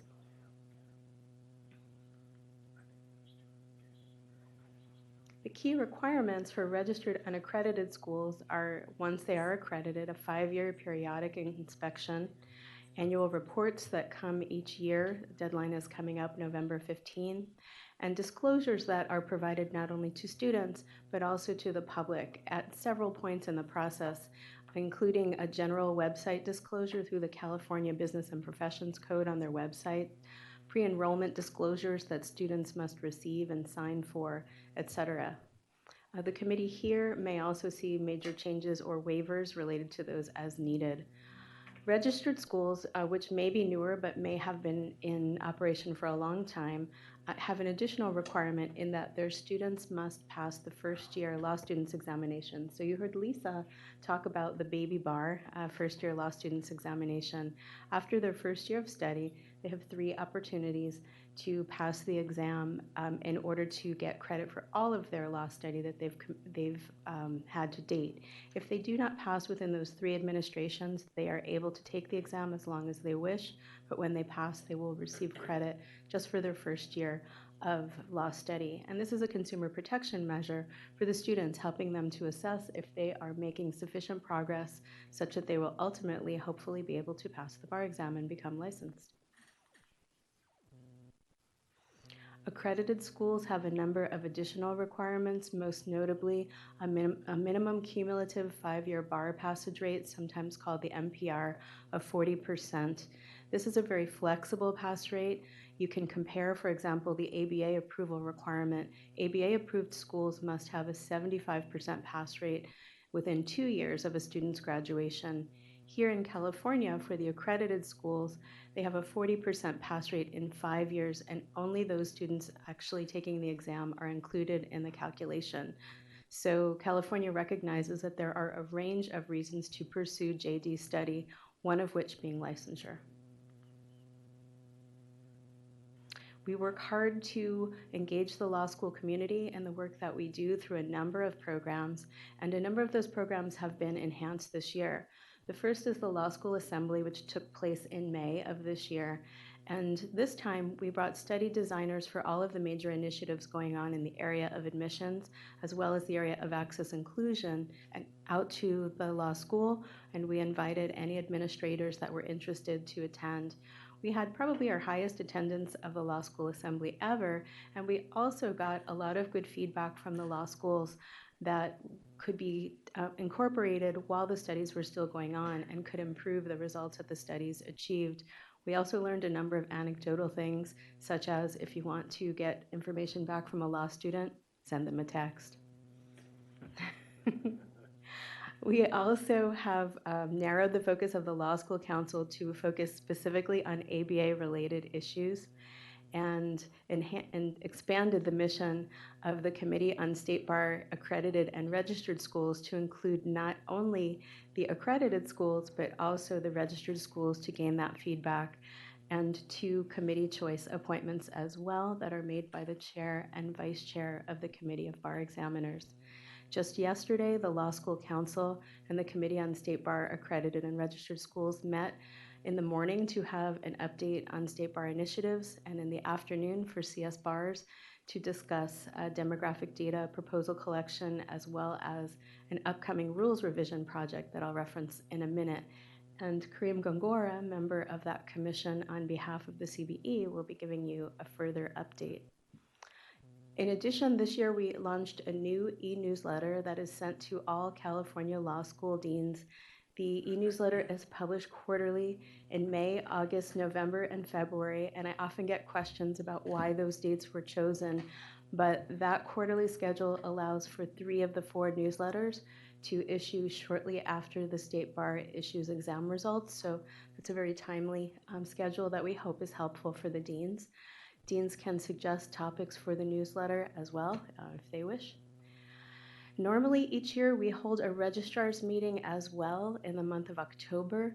This year, that meeting is suspended temporarily to allow for the joint meeting that happened yesterday, which was focused on a CAPA bar study update. And the registrar's meeting will again begin to take place in 2020. This year, there'll be a number of new projects in accreditation. First of all, you'll see the rollout, actually implementation of the rules and guidelines amendments that were approved by the Board of Trustees in May relating to online education. In the past, fully online schools were not eligible to receive State Bar accreditation, but now for the first time, this will be possible for qualifying schools. And by the beginning of the new year, I believe the committee will begin to see such applications. So the schools are not automatically accredited, but previously a fully online program was a bar to accreditation, and that's no longer true. California will be the only state in the country that does allow this. ABA approval still limits the credits and does not allow a fully online program. In addition, there is a review of the current rules and guidelines that is in process, and it will result in a number of things, including the creation of a modified deemed accredited status for those law schools that are also accredited by a regional institutional accreditor, and also instituting a major change guideline clarification requested by the Committee of Bar Exam, as well as incorporation of best practices that are learned by a large review of over a dozen accreditors, both programmatic and institutional. And if there are any questions, I'd be happy to entertain them. Okay, thank you. Thank you, Natalie. Okay, so now is the time for public comments. Is there anyone that would like to make a statement? Seeing none. Well, this is our first meeting of this term, and Robbie unfortunately is out sick, but we do have, well, first things first. Welcome back, David and Dolores. Thanks for joining us again for another few years, 4 years. And we have an announcement to make. Today's October 18th, and it's not just a regular CBE meeting, it's also Dr. Bolton's birthday. So, happy birthday, Dr. Bolton. So on behalf of the committee, we do have something we would like to help you celebrate your birthday. Alcohol. We're getting there. There's no alcohol. Come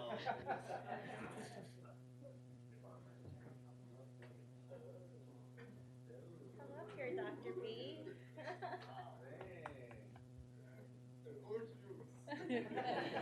So Dr. Bolton loves orange juice, and he's so healthy in the way he eats, which is good. So this is for him, the fruit bowl, or the fruit decoration. And the rest of us who want to be unhealthy, we can have bite cakes. And we have orange juice to toast him, and this is for you, Dr. Bolton. It says, to an outstanding mentor and leader, Dr. James Bolton, in celebration of your 80th birthday. 87. With respect, admiration, and affection from your friends and colleagues, State Bar of California Committee of Bar Exam.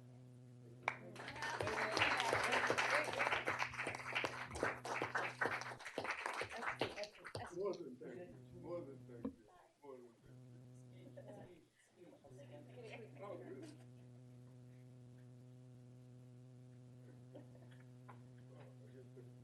So we're gonna toast you, and we'll pass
You're welcome.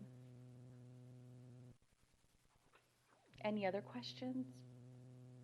Okay, thank you.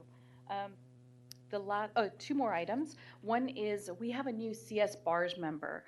As many of you, as some of you may recall, we had a vacancy, a CBE vacancy on that committee. And the CBE makes that selection through the chair and vice chair. And this year, we have Kareem Kumgora, who's going to continue working on that. We also are going to add a accreditation expert by the name of Greg Murphy. He's an attorney and an ADR professional from Billings, Montana, who has served on the ABA section of the Legal Education Admission to the Bar. He's also a member of the CAPA working group, and his experience in accreditation is going to help, it's going to lend itself well to the next pieces of CS BARS and the work of reviewing the accreditation guidelines. So with that, just wanted to let everybody know that Mr. Murphy will be starting on that initiative. And the last item I have is just a reminder, we talked about this earlier, but the first year bar exam is scheduled next week. So on Tuesday, October 22nd, we anticipate approximately 326 examinees. They're currently registered for this exam. The exams will be administered in both Northern and Southern California. Okay, any other questions? All right, with that, then I'm going to turn this over to Ron B., who will be discussing, this is the second presentation that we have on the California Attorney Practice Analysis. Good morning, everyone. Last month, after completing the survey data collection, I presented some preliminary results to this group. Now we have more data and the opportunity to look at the data from a variety of different perspectives, as well as comparison of the two survey results, one from traditional, the others from the what we call experience sampling method. I'll still want to go back to the beginning of the motivation for this study. The survey is at a critical point to provide us information of what we got started for this, which is to learn what new attorneys need in legal knowledge and skills, and provide us a way of measuring those knowledge and skills in terms of the depth and breadth of each domain, and also use the results to develop a new attorney minimum competence definition based on years of experience. So this survey was sent out to all active attorneys. In terms of the status, from the beginning, on this chart, you can see the process can be roughly divided into stages. The first phase is more focused on design of the survey, or provide a framework to identify the relevant questions in order to populate the survey in the second phase, which is to implement the survey. And I can imagine following the survey data analysis will be a third stage, which is to consider implementing the results of the survey. So during the first phase, the main issue is what is the proper framework to identify legal practices. There are two major domains. One is performance, that is represented by the day-to-day tasks. The second part is the legal topics or knowledge, different knowledge domains utilized to perform those tasks. And at the end, we combined both of them. And later on, you would see the measurements on both domains, both the day-to-day task performed as well as the knowledge domains. Traditional survey result responses. Today's presentation, again, is predominantly just the ESM survey results, but I can tell you the comparison with traditional survey largely is similar. Where they are different, they raise very interesting questions, and I'll present some of those later too. The overall population of 190,000 active attorneys were divided into three groups. The first two we used for the California 2 surveys, and the third group we shared with NCBE. So in this traditional survey, about 1/3 of that total population was distributed. And for those who completed partial of the questions, which is about 50 pages, taking on an average of 45 minutes to an hour. 23% of them completed some portion of it. We can use all of the data, whether they completed half of it or went through the entire questionnaire. And for those who completed the entire traditional survey, is about 8%. Typically, for attorney surveys, we have response rate of 7 to 10%.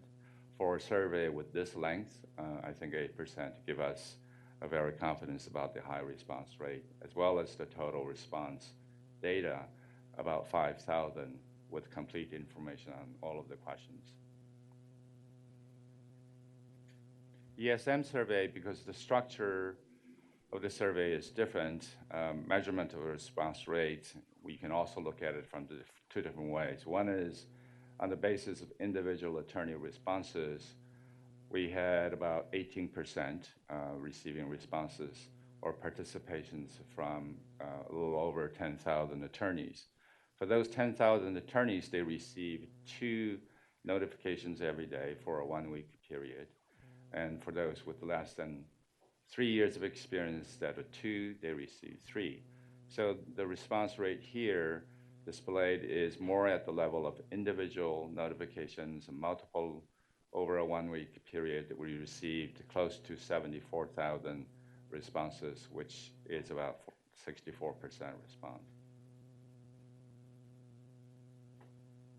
The profile, I shared this in last presentation, and this is very similar to the results from traditional survey. Highlighting here is just the first 3 years of attorney, about 10% in the response rate, which is consistent with before survey distribution. We looked at the profile, is about 10%. That's the reason that we sent out more notifications for entry-level attorneys in order to get more data. And then private, government, in-house, the practice setting distribution is also similar to other sources that we collected similar information. Private accounting for about 60%, and traditional survey, it's very close, 62 or 63%. Areas of practice, survey respondents were given about 30 different practice areas that they can select. What's shown here are those that were selected at over 3%. The highest was civil litigation, followed by business, and other also accounts for a fairly large percentage. And firm size, about 1/3 of them had just one attorney. Similarly, again, from the traditional survey. This one I have shared in the previous survey, which is the distribution of the survey results in terms of the daily task. The performance domain, it's divided into 4 major areas of responsibility. The 4 major areas correspond to the chronology of handling cases, starting from establishing client relationship, maintaining client relationship, going to further in the process in performing some tasks related to factual and legal analysis, and finally, you have something getting close to case resolution. So the distribution here, what's clear is, especially for first-year attorneys, about 60% of their time is accounted for by drafting and writing, research and investigation, and communication is the 3rd.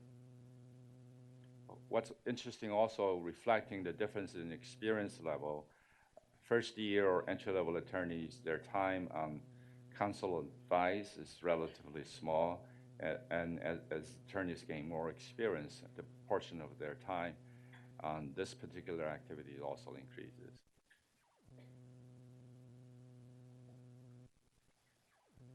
Distribution of legal topics.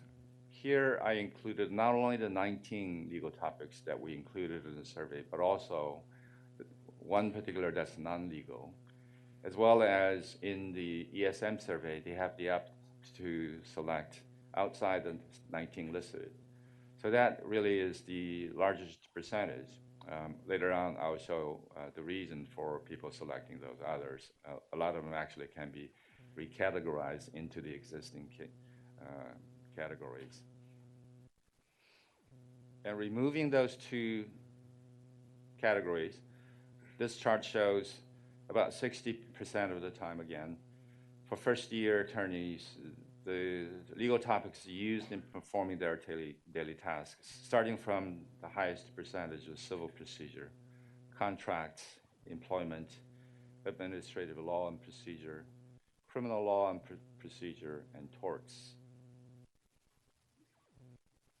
This distribution or ranking of the legal topics were also confirmed in the focus group discussions we held this week with two groups, one experienced and the other is entry-level attorneys.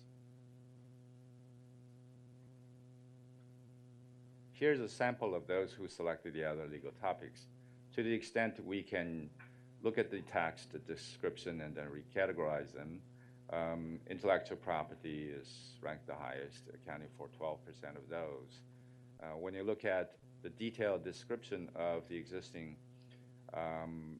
19 legal topics, a lot of them actually selected civil procedure, contracts, the relevant legal topics. So some of the practice areas, they're distributed across multiple domains, and others inevitably will fall into this other category. And there are also some interesting other descriptions like sociology of homelessness. That clearly we couldn't find anything that would fit that category of the legal topics. Before we go into the measurements of the ratings, I remember last time I mentioned, in addition to identifying in terms of distribution or frequency of these tasks and legal topics, we asked them to provide their rating on a few dimensions. In the traditional survey, the respondents were asked to rate the frequency of performing certain tasks or the frequency of using particular legal topics. That's one rating. The second one is the criticality or the potential degree of harm if they were not proficient in performing those tasks. So that's criticality rating. The third one in traditional survey is performance expectation in the legal career, at what point they were expected to perform certain tasks. On top of those three, in the ESM survey, we also asked a question related to legal topics about the depth of knowledge using the Bloom's taxonomy to provide some sense about the cognitive complexity of the knowledge required to perform the task. In order to find out to what extent the ratings across all of those areas by so many attorneys is a reliable measure of the underlying concept of those scales, the two numbers here provide some confidence about the reliability, which is the same statistics used in assessing the reliability of the bar exam. So MBE portion of the bar exam has a alpha rating of recently, I think, 0.94, 0.95, and the written portion ranges from 0.75 to 0.85. And here gives us confidence about the survey results on all of those ratings.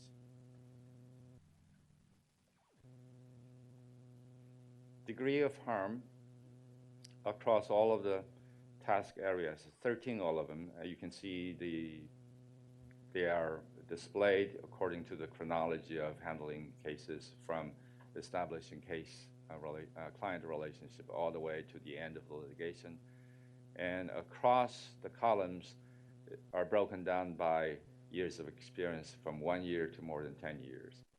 And what's in the cells are average for all of those in terms of degree of harm. When they are color-coded with the green representing higher scores and red lower scores, you can see the overall pattern is that the degree of harm rated by these attorneys, higher harm were associated with later stage of the case rather than earlier, and also associated with more experience. And this is one of the questions we asked the focus group participants to give us a little more insight about this pattern. I'll get into that a little bit later. In a similar format, this chart provides the rating on cognitive complexity or depth of knowledge. We don't see as clear pattern. The different knowledge domains are ranked in descending order. On top is constitutional law, evidence and land use, employment. What's interesting is at the bottom, excluding a non-legal area, all of the legal topics, professional responsibility was rated the lowest.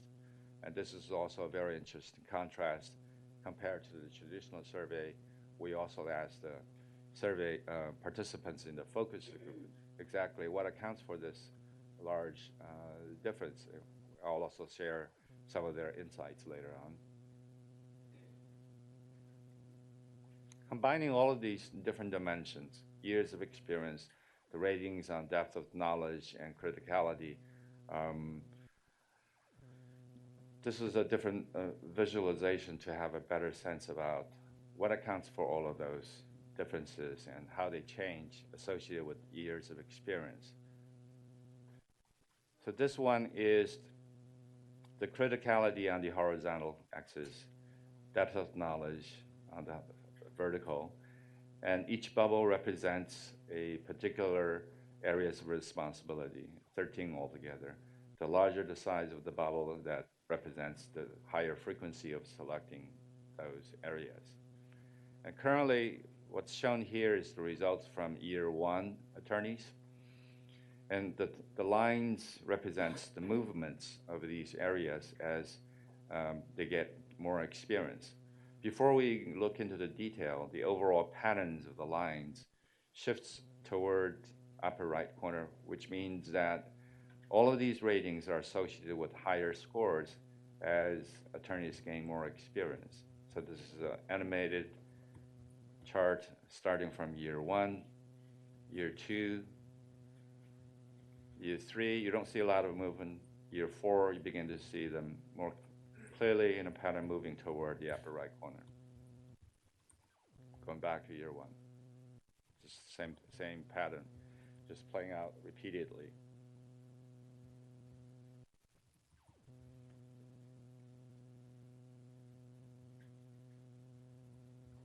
Now, instead of task areas, look at the same two ratings on different legal topics. Here are 19 legal topics, including other, that's the largest. You don't see a clear pattern, at least initially.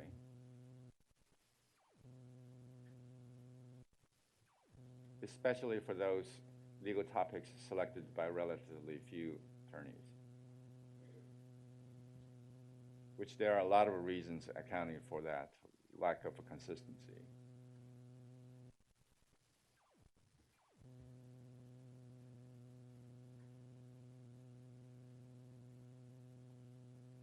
So that's a visualization just taking into account several dimensions. There are also other factors that might affect respondents' rating on these scales, including practice setting, firm size, areas practice. So this is a list of the relevant factors that were found to affect the ratings on criticality and depth of knowledge, accounting for all of the other factors. So higher ratings are associated with the later stages of the case matter that we saw, regardless of the setting, size, and other factors. That's very consistent. It's also associated with those who are in DA and PD practice employment setting. There are also higher ratings are associated with attorneys practicing criminal law, immigration, and dependency. But in contrast to those in in-house counsel, they tend to provide a lower rating on potential harm. And no difference, we found no difference across firms of different size on this particular rating. In terms of the depth of knowledge, there are similar patterns on some of those factors. Later stages are considered requiring more depth of knowledge. Higher ratings also by DA and PD. Here, the firm size has an impact. The larger the firm size, they believe the depth of knowledge is higher, required to perform their task.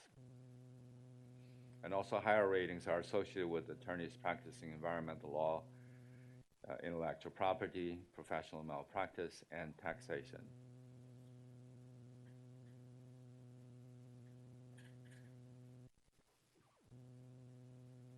To simplify all of these multiple factors, just looking at the changes over time, the chart shows within that confidence band, you can't really tell to what extent the ratings or their assessment of the potential harm are different among attorneys of the first 3 years.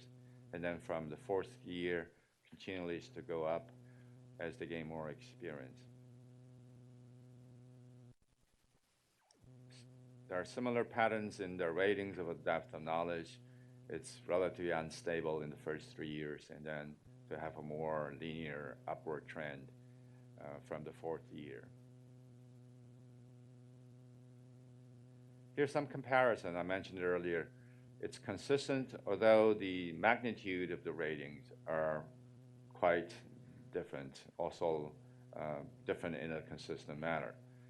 Here, the highest rating on criticality is factual and legal analysis, followed by resolution, but you can see traditional survey, the attorneys provided a consistently higher rating on a 1 to 5 point scale relative to the ESM survey respondents. When we asked the focus group participants what accounts for that difference, one of the reasons that we already anticipated is ESM survey, the frame of reference is in relation to the particular task or the particular knowledge they are using at that moment. So the results is an average of all of those different moments aggregated. For traditional survey, the frame of reference is over the past 12 months. So inevitably, they will try to recall, and the relevant events probably will be more important. So it's more a evaluative, kind of a reflective rating rather than reaction to the particular task. And the results is an average as opposed to something that has a little more value judgment in that number.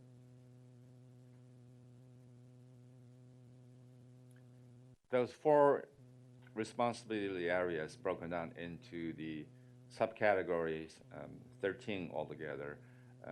The relative criticality rating in terms of from the high to lower one is similar, although across all of these 13 areas, you don't see the same kind of a consistent difference. Some of the differences are larger than others. Like the first one, the litigation, the difference is less than 1/4 point, but the others, as you go down, like maintaining client relationship, traditional survey has a rating of 4 compared to ESM survey rating of 3, almost a 1 full point.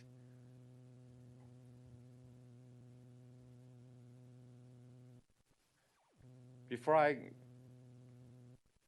discuss this very short survey from the focus group, when we asked them to give us some insights about the difference, in particular the difference between professional responsibility between the 2 results, the consensus is that they all agree professional responsibility is something that constantly in whatever they do, they have to be aware of. But in a day-to-day performing the task, the relevance, depending on the specific task, is very different than the value judgment that you think should be given to this particular area. So from a traditional survey perspective, trying to recall all of the instances where they think professional responsibility are very critical, they naturally would assign a very high rate as opposed to ESM survey that's more directly related to the day-to-day task. And at the end of all of the discussions, reviewing the data, we asked them to just look at all of the legal topics and say, for 100% covering all of the 19 legal topics, what's their sense about the relative importance? for those topics that needs to be covered. We get pretty consistent ratings in this very small sample, although through a very detailed review of the data and then consideration of a lot of other factors, we came out with the results, just going through the first few top ones: civil procedure, evidence, contracts, professional responsibility, constitutional law, torts, criminal law, and procedure. It's similar to the statistical distribution of these legal topics, except for some of them, like professional responsibility. Even for ESM survey participants, they rated it higher here. So this represents different considerations that need to go into the design of the bar exam and exactly what it's trying to measure. And there's consensus that it's sometimes there's a function of sending a message. To have some topics covered on the exam, it means it's a very important topic, regardless of the frequency of using something. It's similar to an example of training for a police officer. Using gun is very rare, but then it's very important in the rare instance that they use. I think there is some similarity between these two cases. So the next steps, in the previous working group, we share similar results, also with a lot of tables in the handouts, and we're scheduling to have 2 conference calls in order for the focus group members to have better understanding of the data, as well as taking a little longer time to digest the information, so that when we come back in late November, after understanding all of those tables, what it means, to begin to consider the connection between data and the different aspects of the bar exam. So that's the purpose of the subsequent 2 working group meetings, one in November and the last one in December, after receiving their feedback about the data, implications for bar exam, and potentially some recommendations about the next steps on bar exam. Any questions here?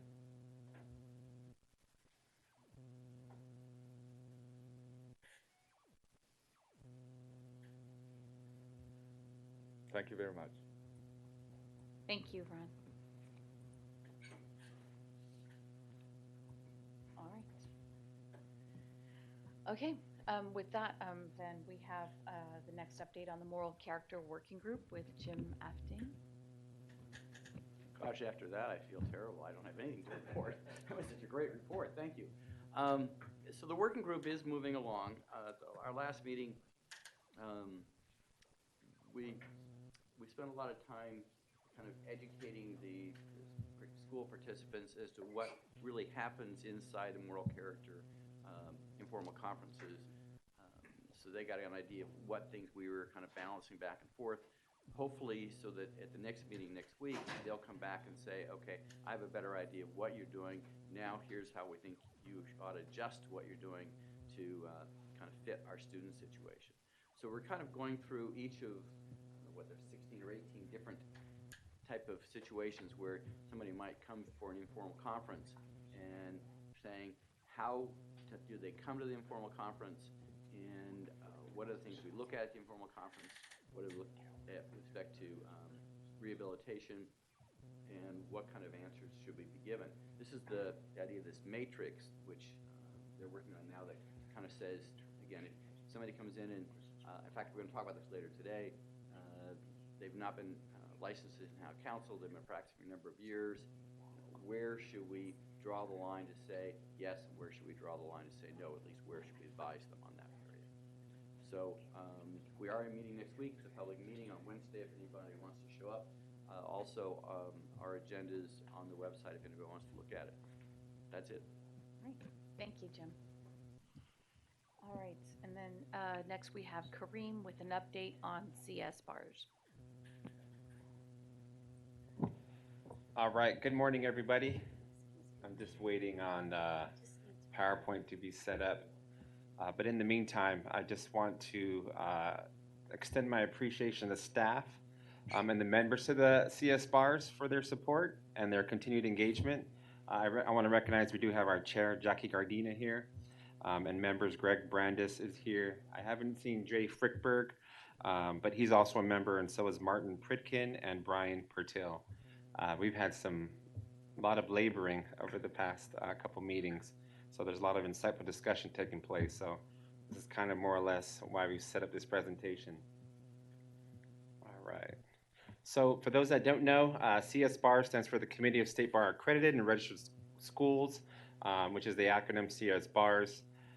As noted, we did meet for 5 hours on October 11th in San Francisco, and then yesterday we were at the Joint Law School Assembly meeting, and then had our CS BARS meeting following. So we met in June to review the State Bar accreditation rules and the history of the process, as well as the State Bar's mission relative to accreditation and our task ahead. And this quote that we have before us is from the president of WASC, and it states, "One of the strengths of accreditation is broad concepts applied to very, very different specific examples of educational pursuits and institutions." And so we reference this quote to kind of set the foundational basis of the framework where anything we create should apply equally to all, and then allow room for schools to adapt to the needs of their communities within the bounds of the JD degree's purpose.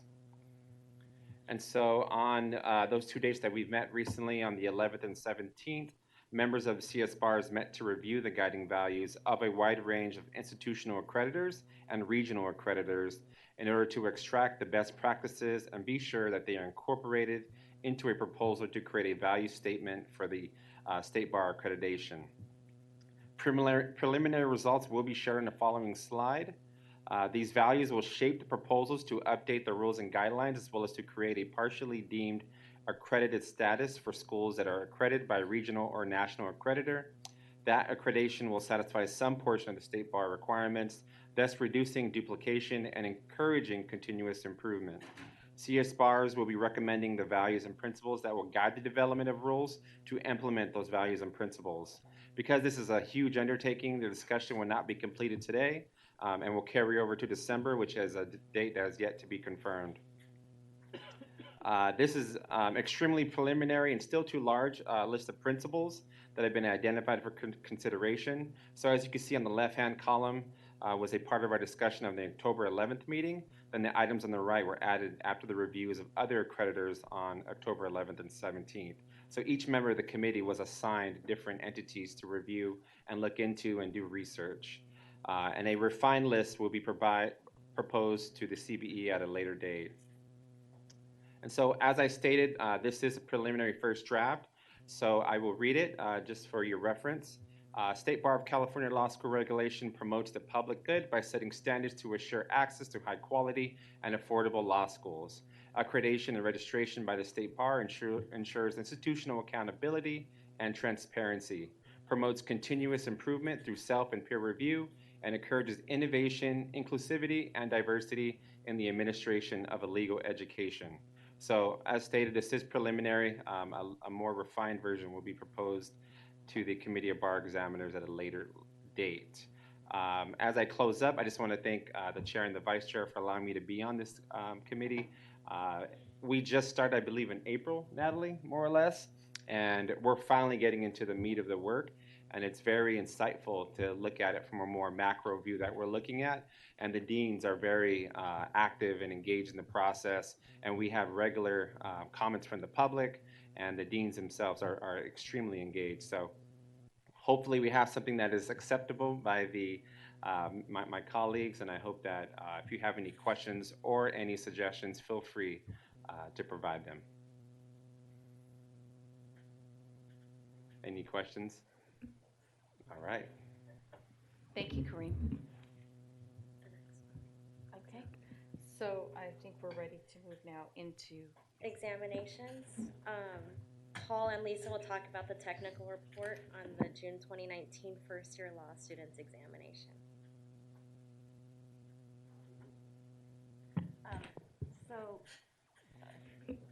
So the technical report that's provided to us by Dr. Bolas, who's the committee psychometrician, he normally does these for the first year exam, and this particular one is for the June 2019 first year exam, and it's mainly provided for the committee's information, and so I think it's, I don't know that I don't remember if there's a motion, sorry.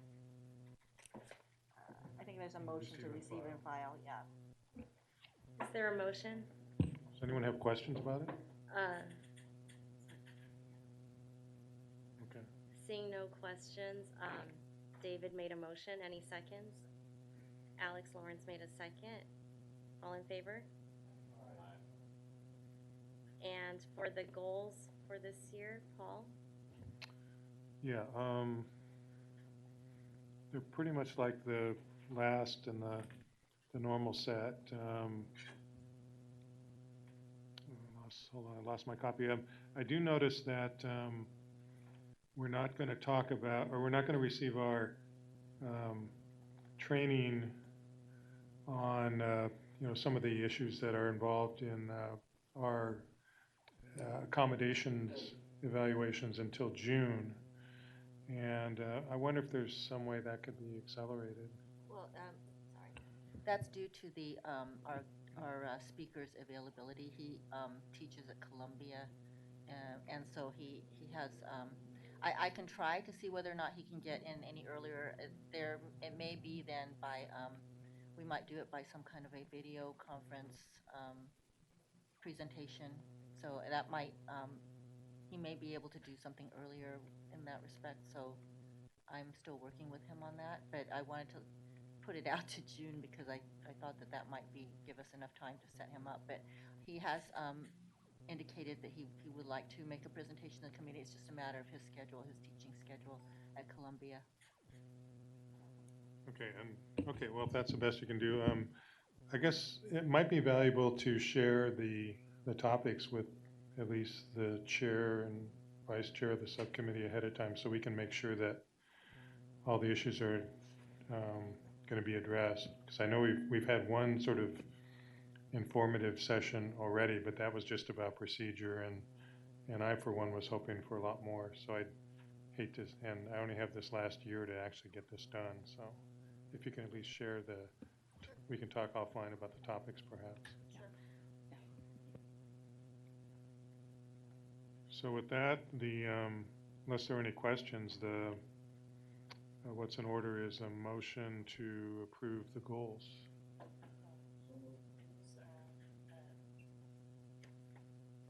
All in favor?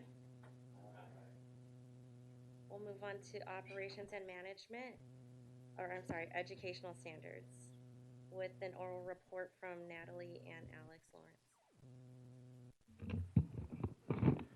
Good morning, everyone. So as mentioned, this is the first item on educational standards, an oral report on Lady Justice. I'm going to ask Natalie to give an update to the group. Sure. I wanted to bring to the attention of the committee the fact that Lady Justice Law School decided to suspend classes in August of this year. They made the decision less than a week after. Oh, too quiet? Better? How's that better? Okay.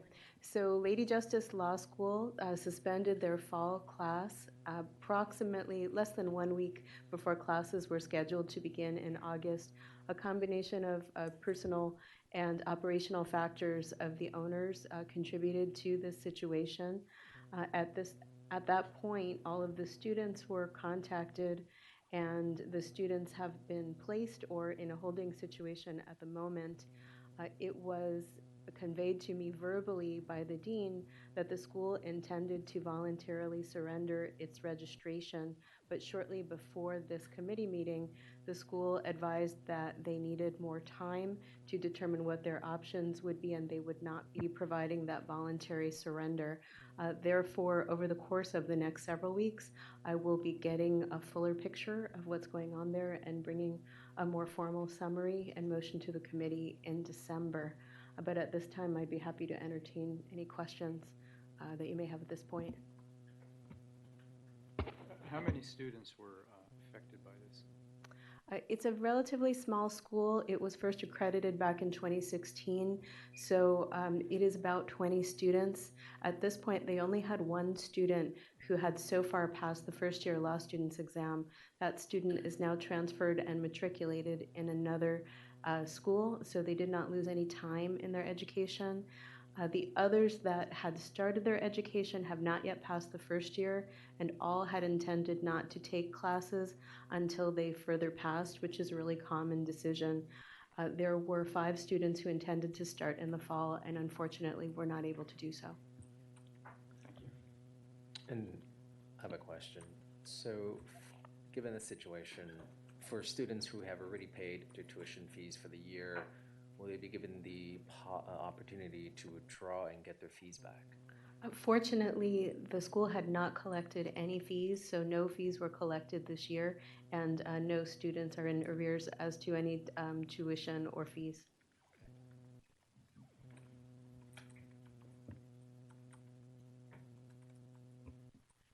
Are there any other questions before we move on to the next item? No? Okay.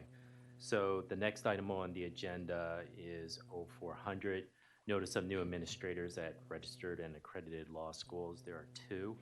Effective October 15th of this year, Drevin School of Law at Humphreys University has a new dean, Dr. Bob Humphreys, and the second school, Abraham Lincoln University, has named Elizabeth Gomez as the new registrar.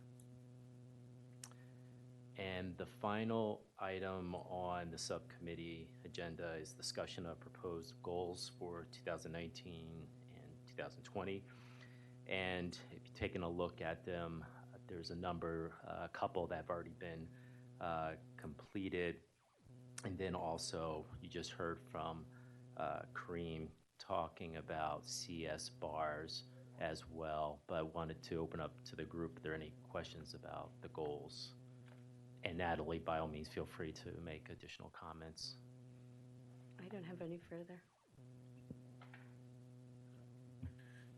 I don't see any questions.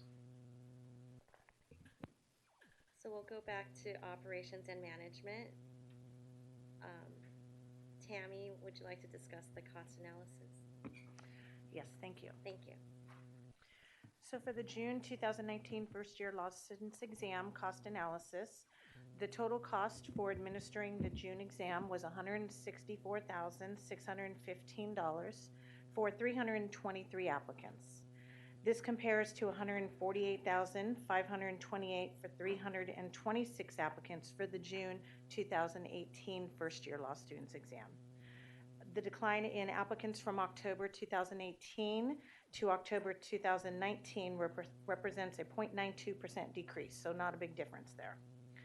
A few highlights from the cost analysis, and everything kind of still staying in line with what it was previously last year, is approximately 59.8% of the facility capacity was used to administer this exam, compared to 58.7% during the October 18 exam.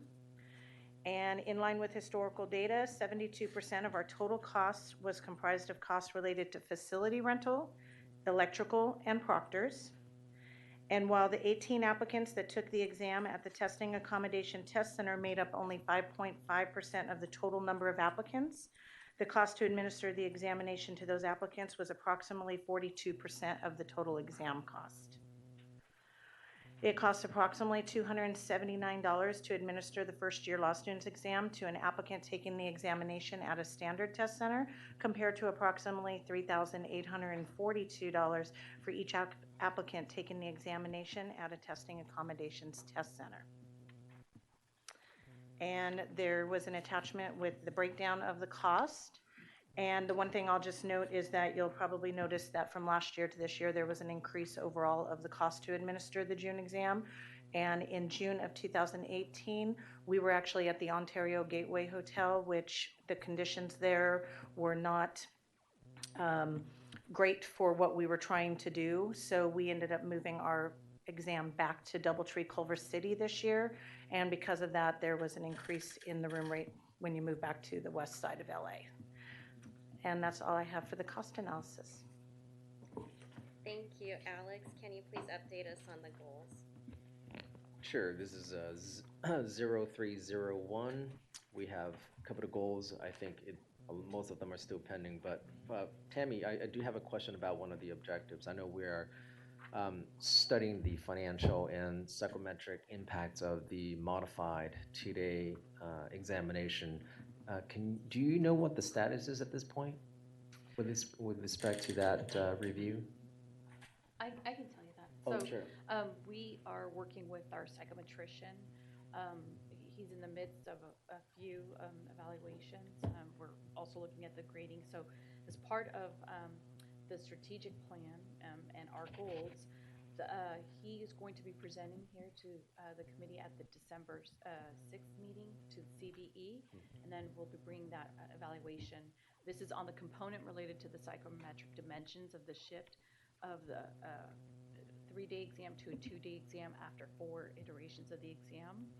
And we'll also have the other component on the financial impact at that same time. Great. Thanks for the update. Sure.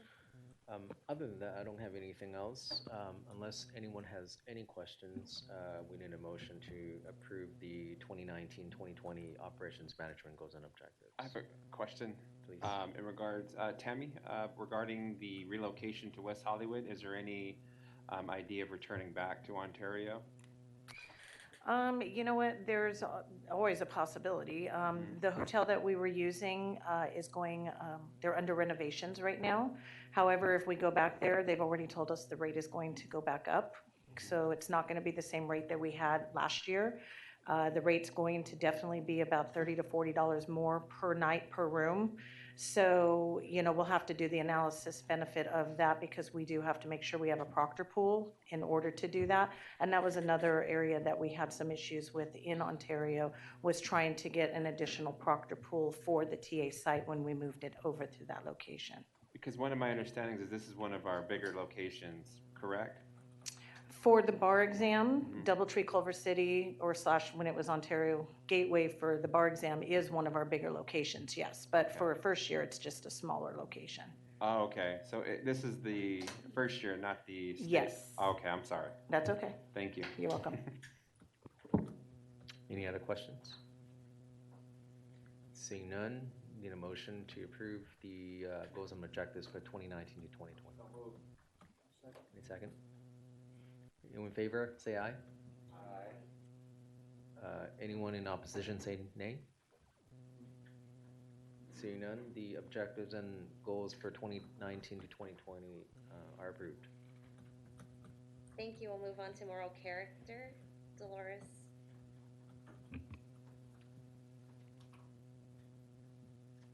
So we're reviewing O500, the proposed moral character goals. And I think it's important for the committee to note that this is a new year, and the role of the Moral Character Committee is changing, has changed. Effective, I guess now, this committee will no longer be conducting the moral character interviews. That will be a staff role. And that partially accounts for our smaller list of goals, committee goals at this time. And we hope to be adding to them in the future. So we will continue to hear from the Moral Character Working Group about the finalization of the changes to the procedures. I think we're going to be receiving an authorized practice of law presentation today. Is that correct? Yes. Okay. Yes. Correct. That's number 2. And then we'll have additional training sessions in the future. As you can see, one on the dynamics of sexual assault and survivor response, and additional topics at the December meeting and ongoing training.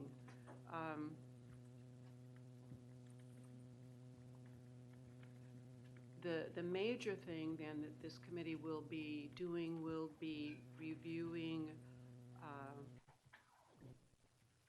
sitting in review of those applications that are denied, moral character applications that are denied by staff and that are appealed. So this committee will serve as the appeal review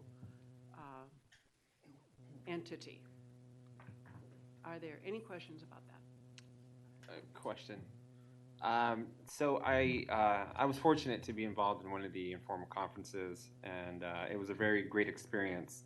But one of the things I noticed is that they are recorded. So I'm wondering, as a part of, maybe this is a question for the Moral Character Working Group, is there any intent that if members do want to have a recording of such, would that be accessible and allowable under the new framework that we're operating under? So if an applicant is denied by staff and then the request and administrative review, then the recording would be part of that file. Okay, and that would be conducted in closed session, what would be the process for us to request that or to be able to access?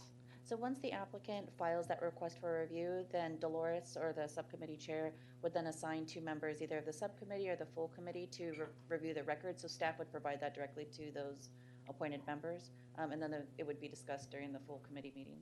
Okay, thank you. I have a question. Is there more detail on the appeals process? So there's a point when it could come to the committee for review on an appeal. So what's the kind of threshold for that, and how have you determined how that will work yet? So we did discuss, I think, I don't know if we called it the procedures or the policies last meeting. Mark presented it. So only those applicants who are denied and then request the review will be forwarded to the committee, but all of those will be forwarded. There's no buffer. But again, it's only going to be those who are denied and then request review subsequently. And we can, the materials that were presented are posted online, but we can make sure to send it out to all of the committee members. The committee approved those appeal processes, so that's all set forth in that. And it is part of the materials, I think, that we're finalizing right now that'll be sent to the committee after this meeting. So. Thank you. Is it just denied, or would it be, let's say they were told it was abeyance, and they said, no, I want to get in now? Larry, I can't hear you. What would it be then? Is that an appeal, or? The question was, could an applicant appeal something short of a denial if there was an abeyance, for example? So the answer is no. So in the rules, it's just anybody that's denied.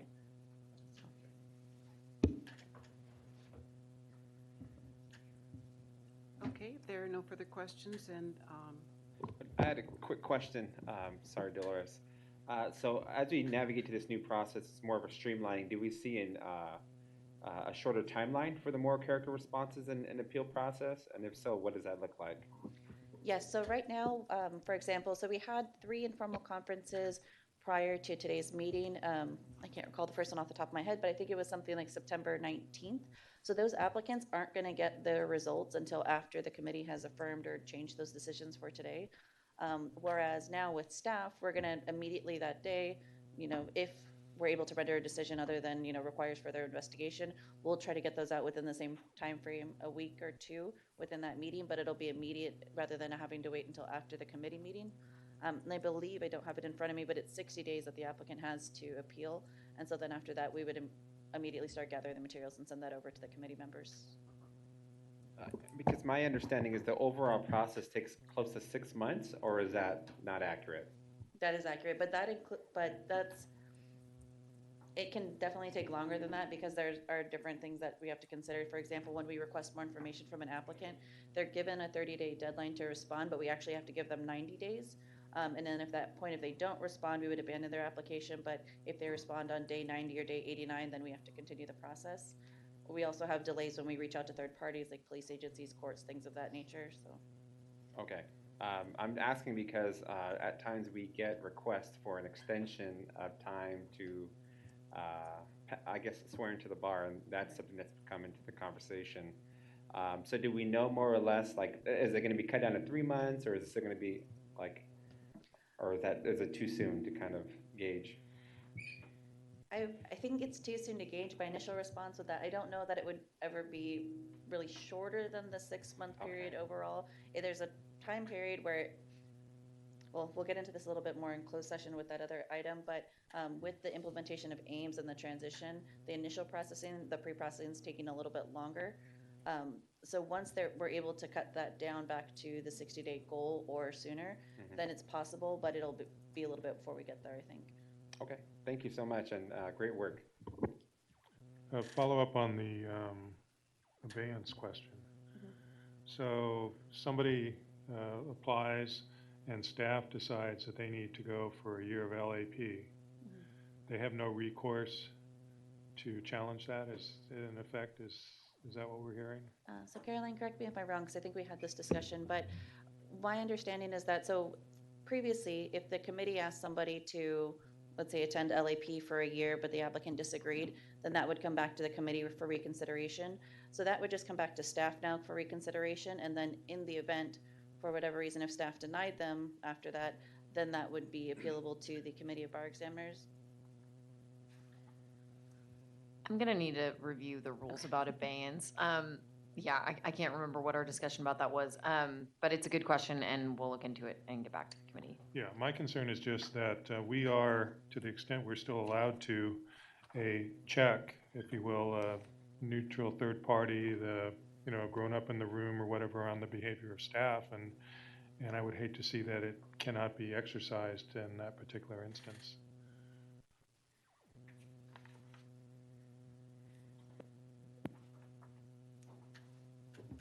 Anything further? Any other questions or comments?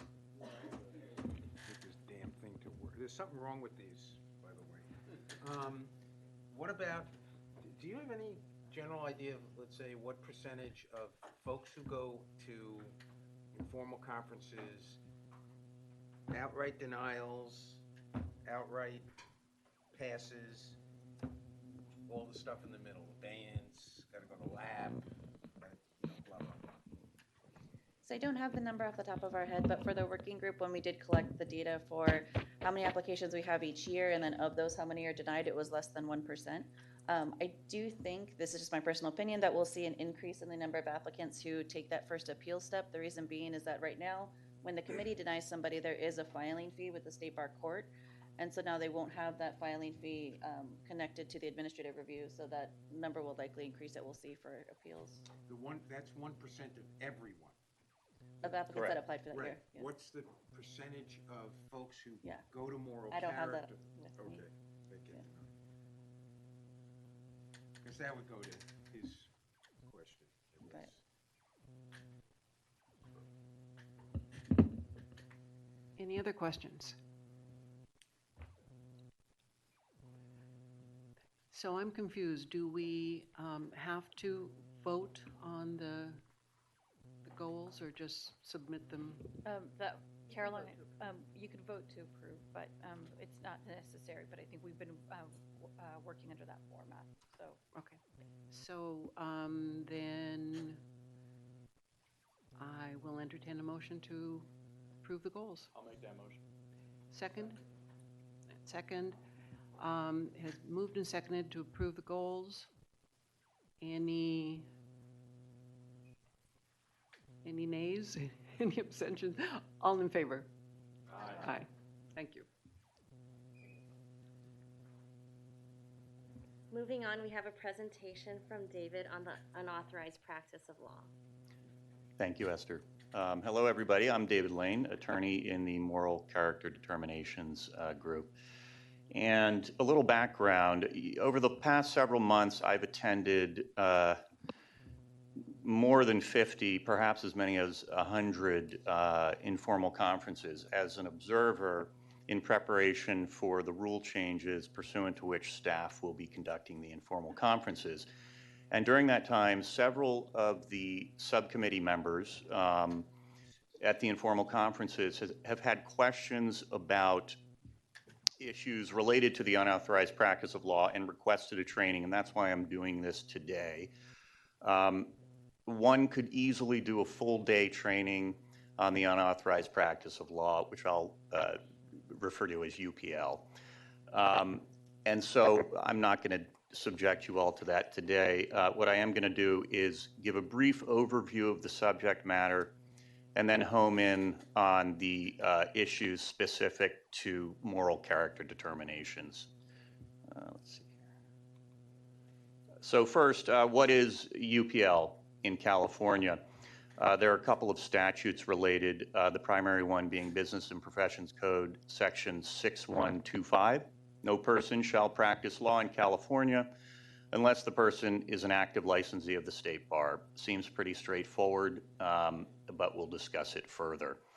There are a couple of other sections in 6126, A and B, that provide that, first of all, 6126A adds the additional element that any person advertising or holding him or herself out as practicing or entitled to practice law is in violation of the statute, and violating 6125 or 6126A is a misdemeanor.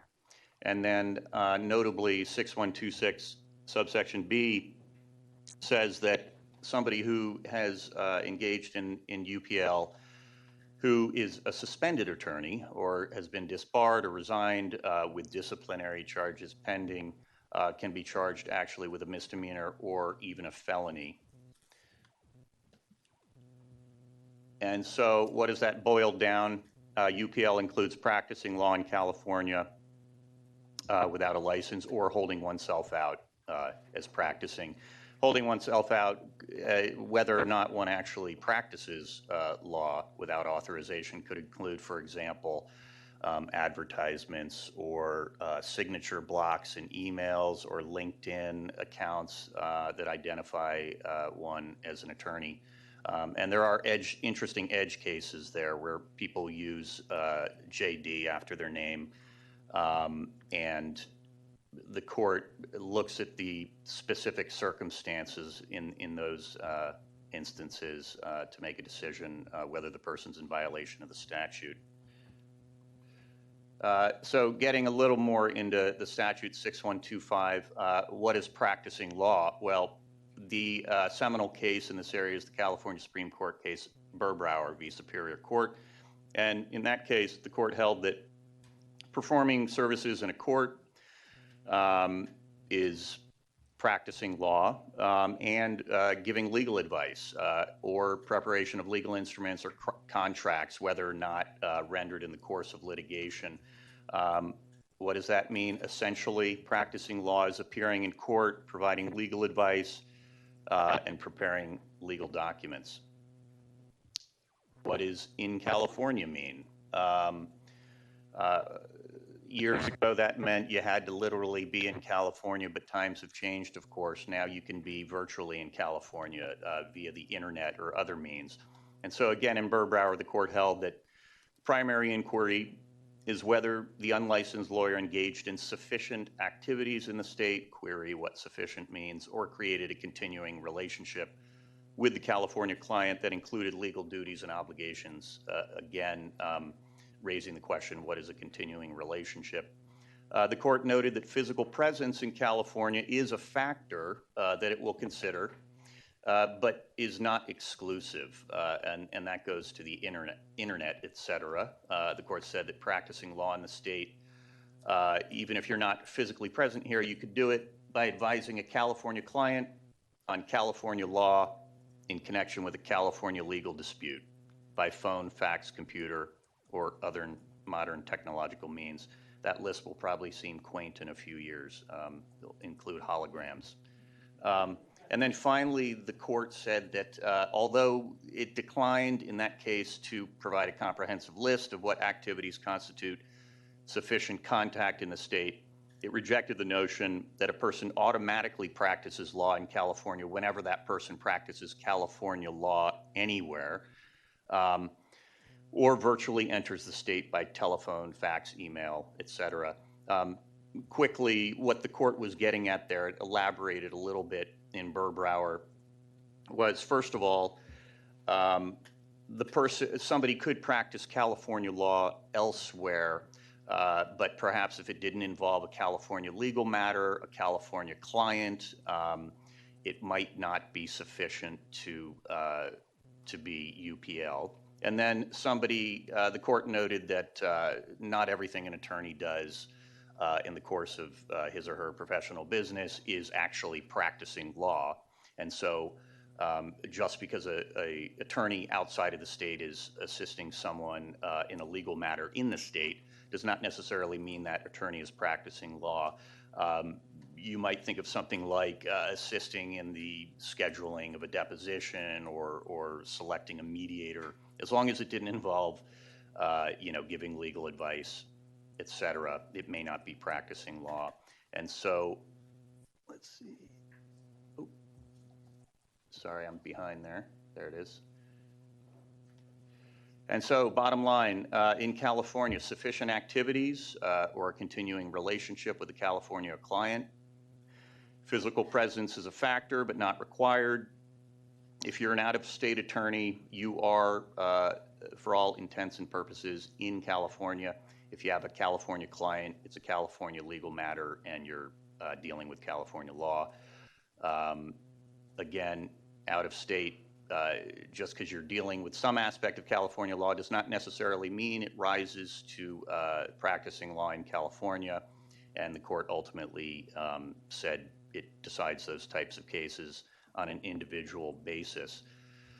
So now we have some idea of what practicing law without authorization in California means. Who does it? And this is the part, I'm just giving a broad overview. There are a lot of details here that I don't have time to get into. A lot of these categories of folks who engage in UPL arise in the context of disciplinary proceedings.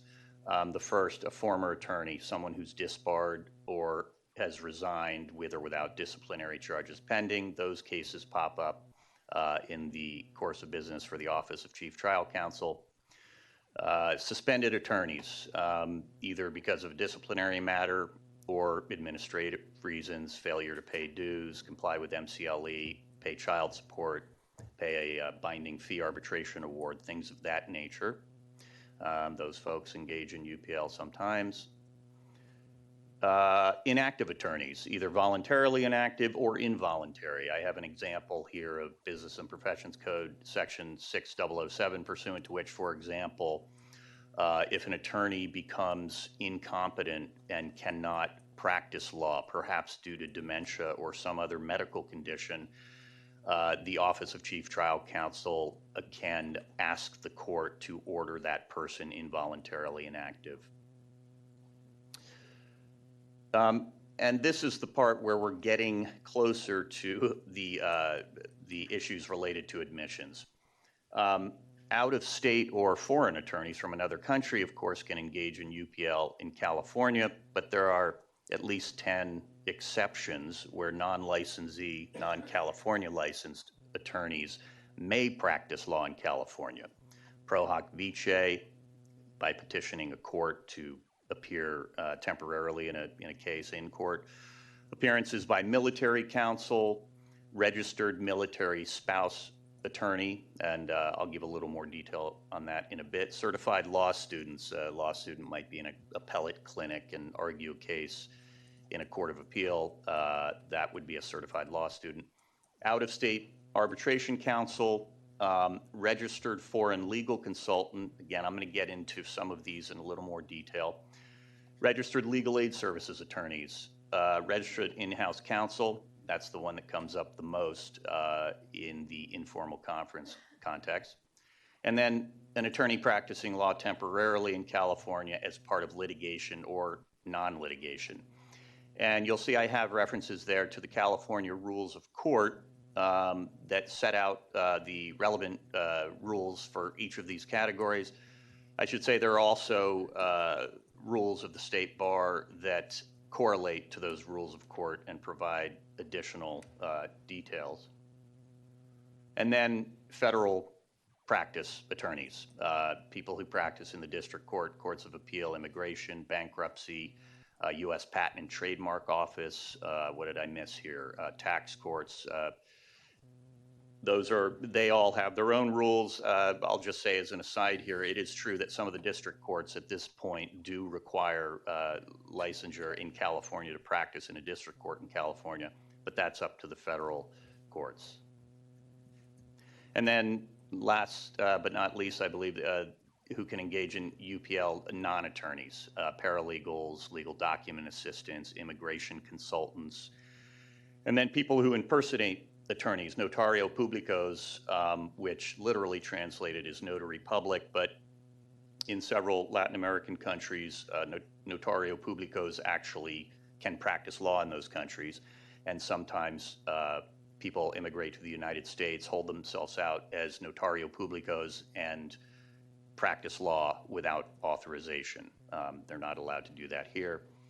There are identity thieves who assume the names of California attorneys. We've seen that in OCTC. And then, of course, there are simply people who identify themselves as attorneys who are not. And so now we are getting closer to the categories of folks who are, 4 of those exceptions are subject to the moral character requirement. And these are the folks who show up at informal conferences occasionally and questions arise. The MJP program there that I referred to, that's the multi-jurisdictional practice program. That includes attorneys who are barred in other U.S. jurisdictions who may practice in California under certain circumstances, and then registered foreign legal consultants I added there because they also are subject to the moral character requirement. And I'll just say right off the top here that the 3 categories of people, registered in-house counsel, registered legal aid attorneys, and military spouse attorneys who have to submit a moral character application as part of the process to practice in California, they may all practice while their moral character application is pending. The same is not true for registered foreign legal consultants. The policy idea there is that with folks barred in other U.S. jurisdictions, we at least know that those other U.S. jurisdictions have subjected them to a moral character determination process, and so we allow them to practice while we are doing our own. And we can't say we don't know for sure. The same is true for registered foreign legal consultants from other countries. So starting with registered military spouse attorneys who have to submit a moral character application, they of course have to be barred in another U.S. jurisdiction, married to a service member stationed in California who resides in California. They have to be supervised by a California attorney with certain qualifications. And their scope of practice, if they meet all of the other requirements, they can essentially practice law just like a licensed attorney in California. Next, we have registered foreign legal consultants. And these first couple of categories, the military spouses and the registered foreign legal consultants, don't come up as often in the moral character process in formal conferences, but occasionally do. The registered foreign legal consultants, they have to have practiced law in a foreign country, their home country, for at least 4 of the last 6 years. And to reiterate, they may not practice while awaiting the result of the moral character application. And their scope of practice is limited strictly to providing legal advice regarding the law of their home jurisdiction. They may not appear in court in California. They may not prepare pleadings. They may not prepare documents affecting title to real estate or documents related to marriage or custody. So their scope of practice is very limited. Registered legal aid services attorneys. These are people who move to California to work for a qualified legal aid organization. Again, barred in another U.S. state or other jurisdiction. They have to work for an eligible legal aid organization. They too have to be supervised by a California attorney who has certain qualifications. You can see there, the supervisor has to have practiced full-time for at least 4 years and at least the last 2 in California. They are allowed to practice while they're waiting for their moral character application to be processed. They are limited to practicing for no more than 5 years under this rule, and their scope of practice is limited to representing the clients or customers of the organization for which they work. And given that, they're essentially allowed to practice like a licensed California attorney. Registered in-house counsel, this is the one that comes up the most often in the context of informal conferences. These are people who move to California from another U.S. jurisdiction in which they're barred, and to work for a corporation or other qualifying entity with an office in California. They're in-house counsel. They must live in California. They may only provide legal services to their employer, or the one exception there is they can do pro bono work via a legal aid organization under the supervision of a California attorney. And they are not permitted to appear in court. That issue occasionally arises. Again, they may practice while they're waiting for us to process their moral character application. And then they need to renew annually. They need to pay annual registration fees, and they need to meet MCLE requirements.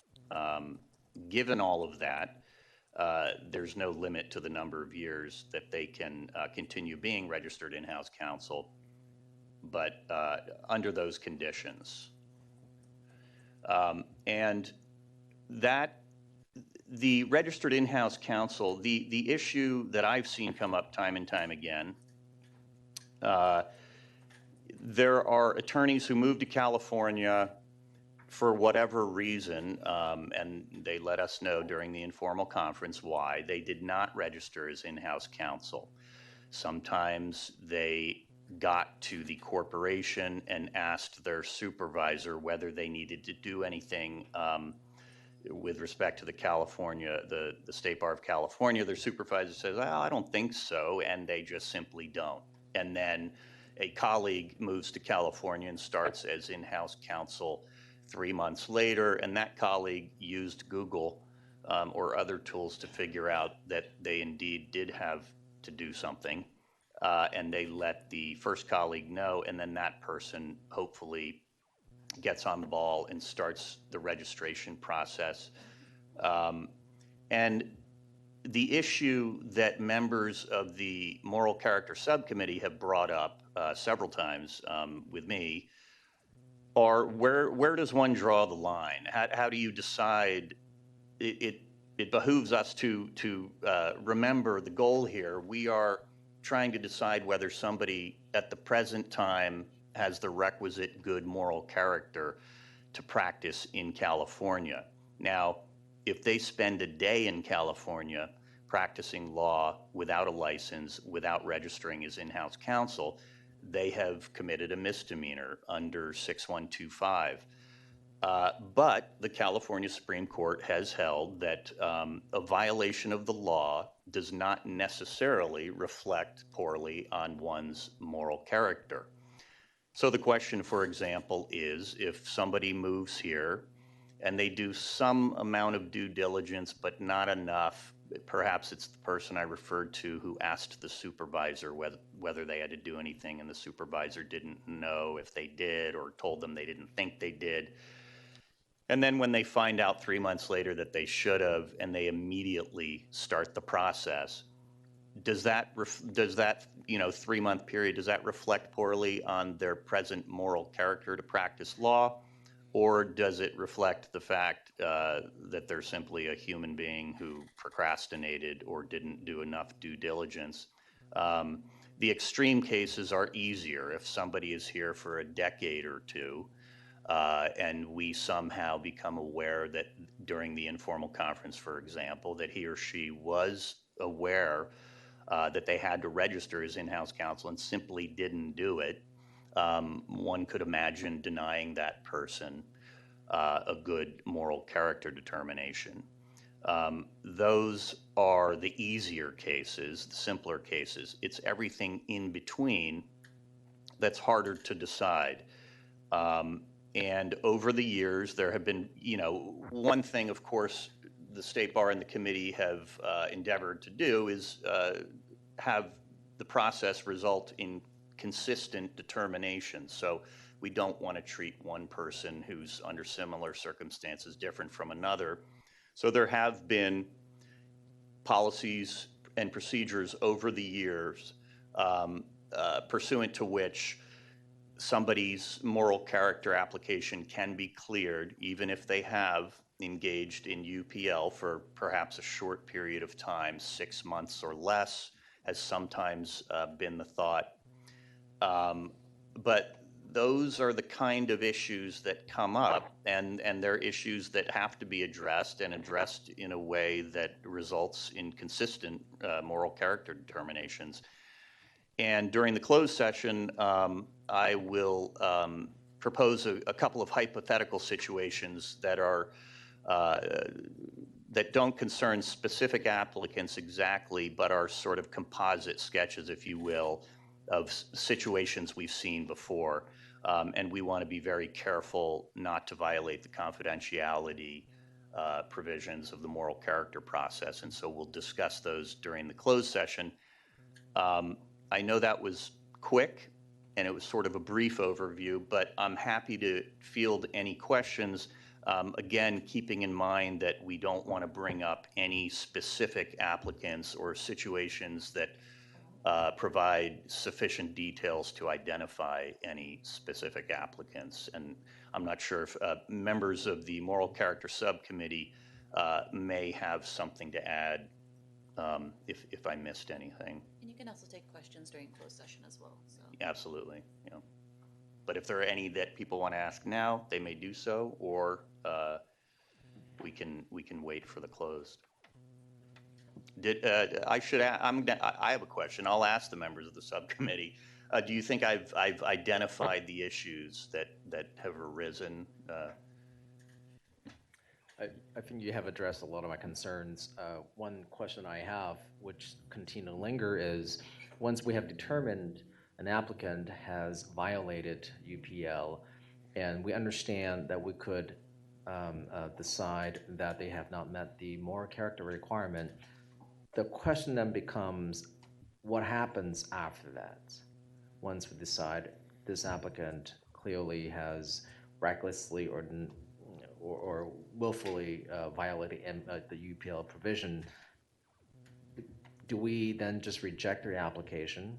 And if so, under what circumstances can they come back and say, hey, we have rehabilitated, and please review our application again? That's a great point, Alex, and I wish I had a clear answer. Those are the sorts of issues that we need to grapple with. Keeping in mind, of course, our priority is public protection above all else.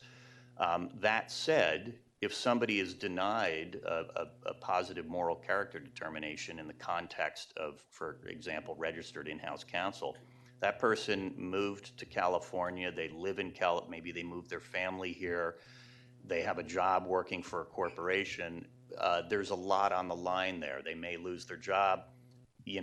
How can we say to that person, come back, we're going to deny you, come back in 2 years, and they say, well, in 2 years, in a week, I'm not going to have my job anymore. Again, I wish I had an answer, but that's exactly the sort of issue we need to grapple with. Okay. Did the Supreme Court offer any guidance, whether in Birbauer or any other cases, offering any sort of standard under which we could analyze an applicant in terms of UPL? I think earlier you mentioned about maybe perhaps if an applicant violated UPL for a day, then that may not be indicative of the person not having the more necessary moral character.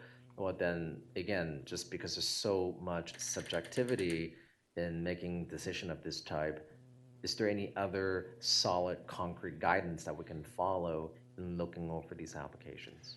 The short answer is I don't believe so. There's roughly 45 or so California Supreme Court decisions in specifically moral character cases. There are many, many, many more disciplinary decisions. And the court does look to its disciplinary cases when deciding moral character cases. You know, I'll take a closer look, but I'm not aware of the court really addressing it or setting out any solid guidelines. And your question provoked a thought. You know, when you know, if somebody's here for a day, they're violating the law if they're practicing without a license and they fail to register as in-house counsel.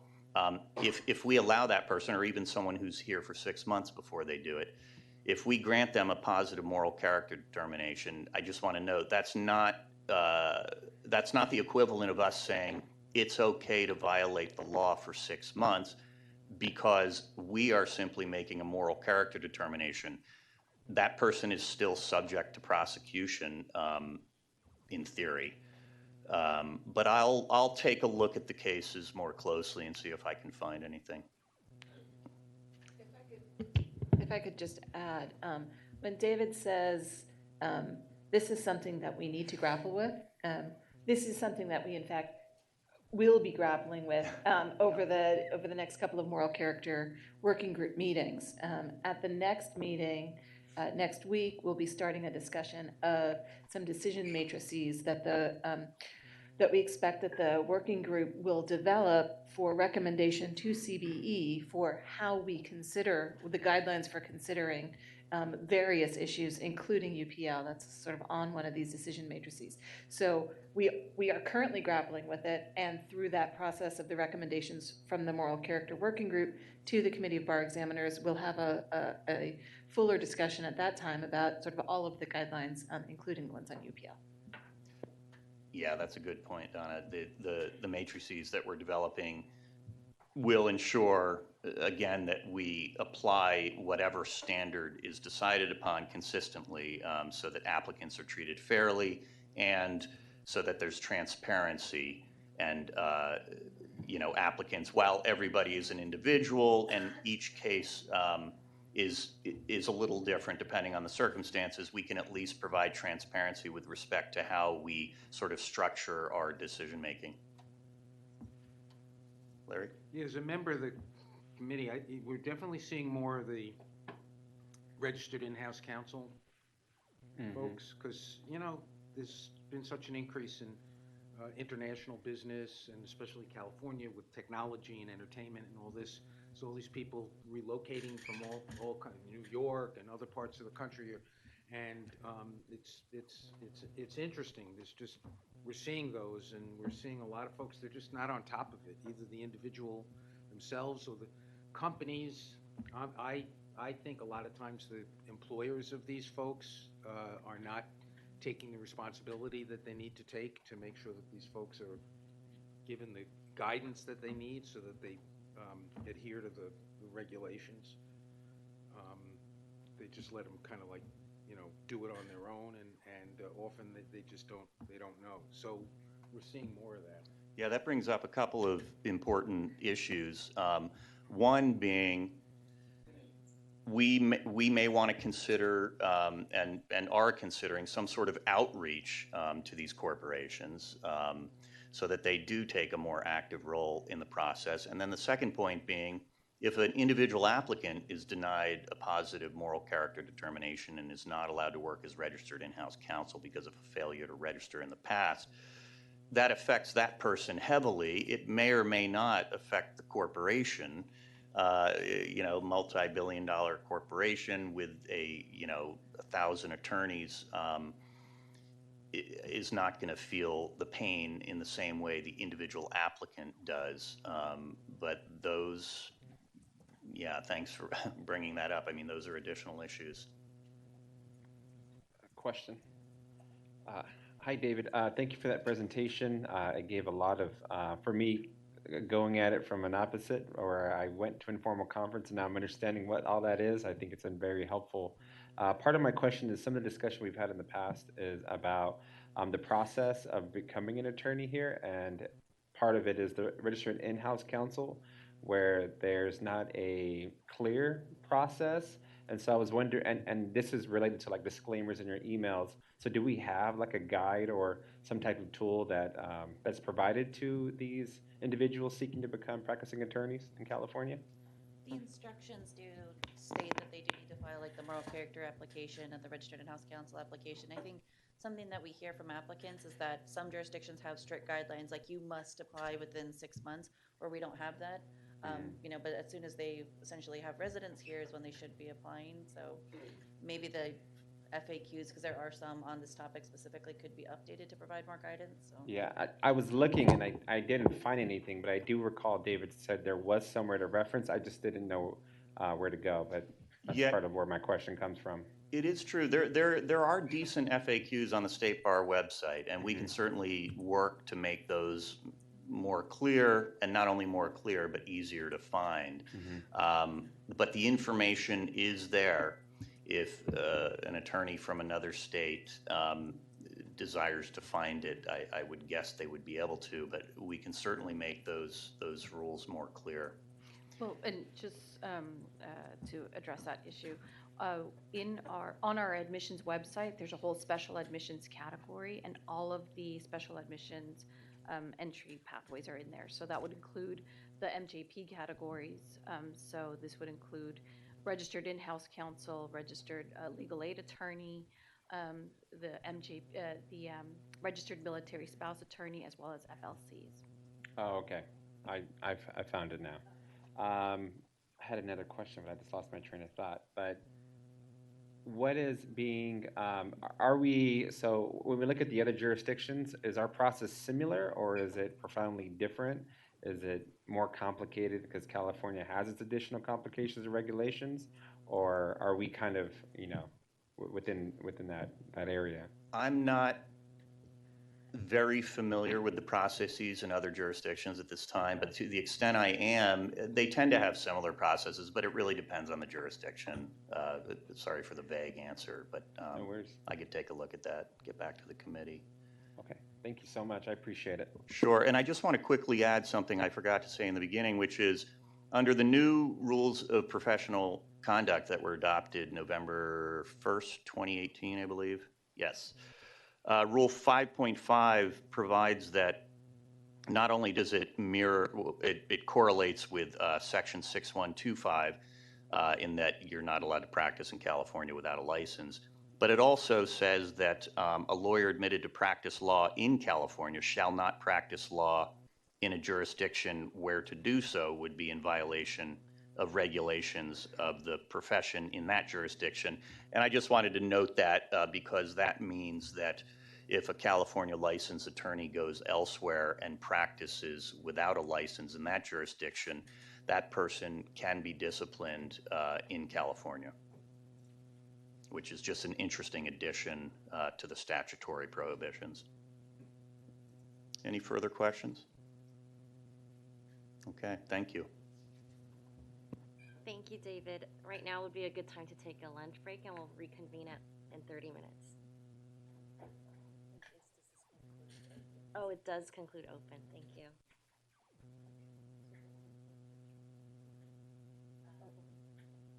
We'll move to adjourn the open session.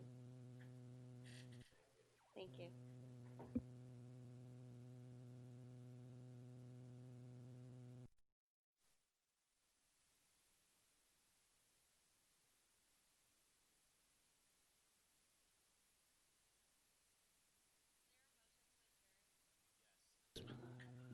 I move that we adjourn.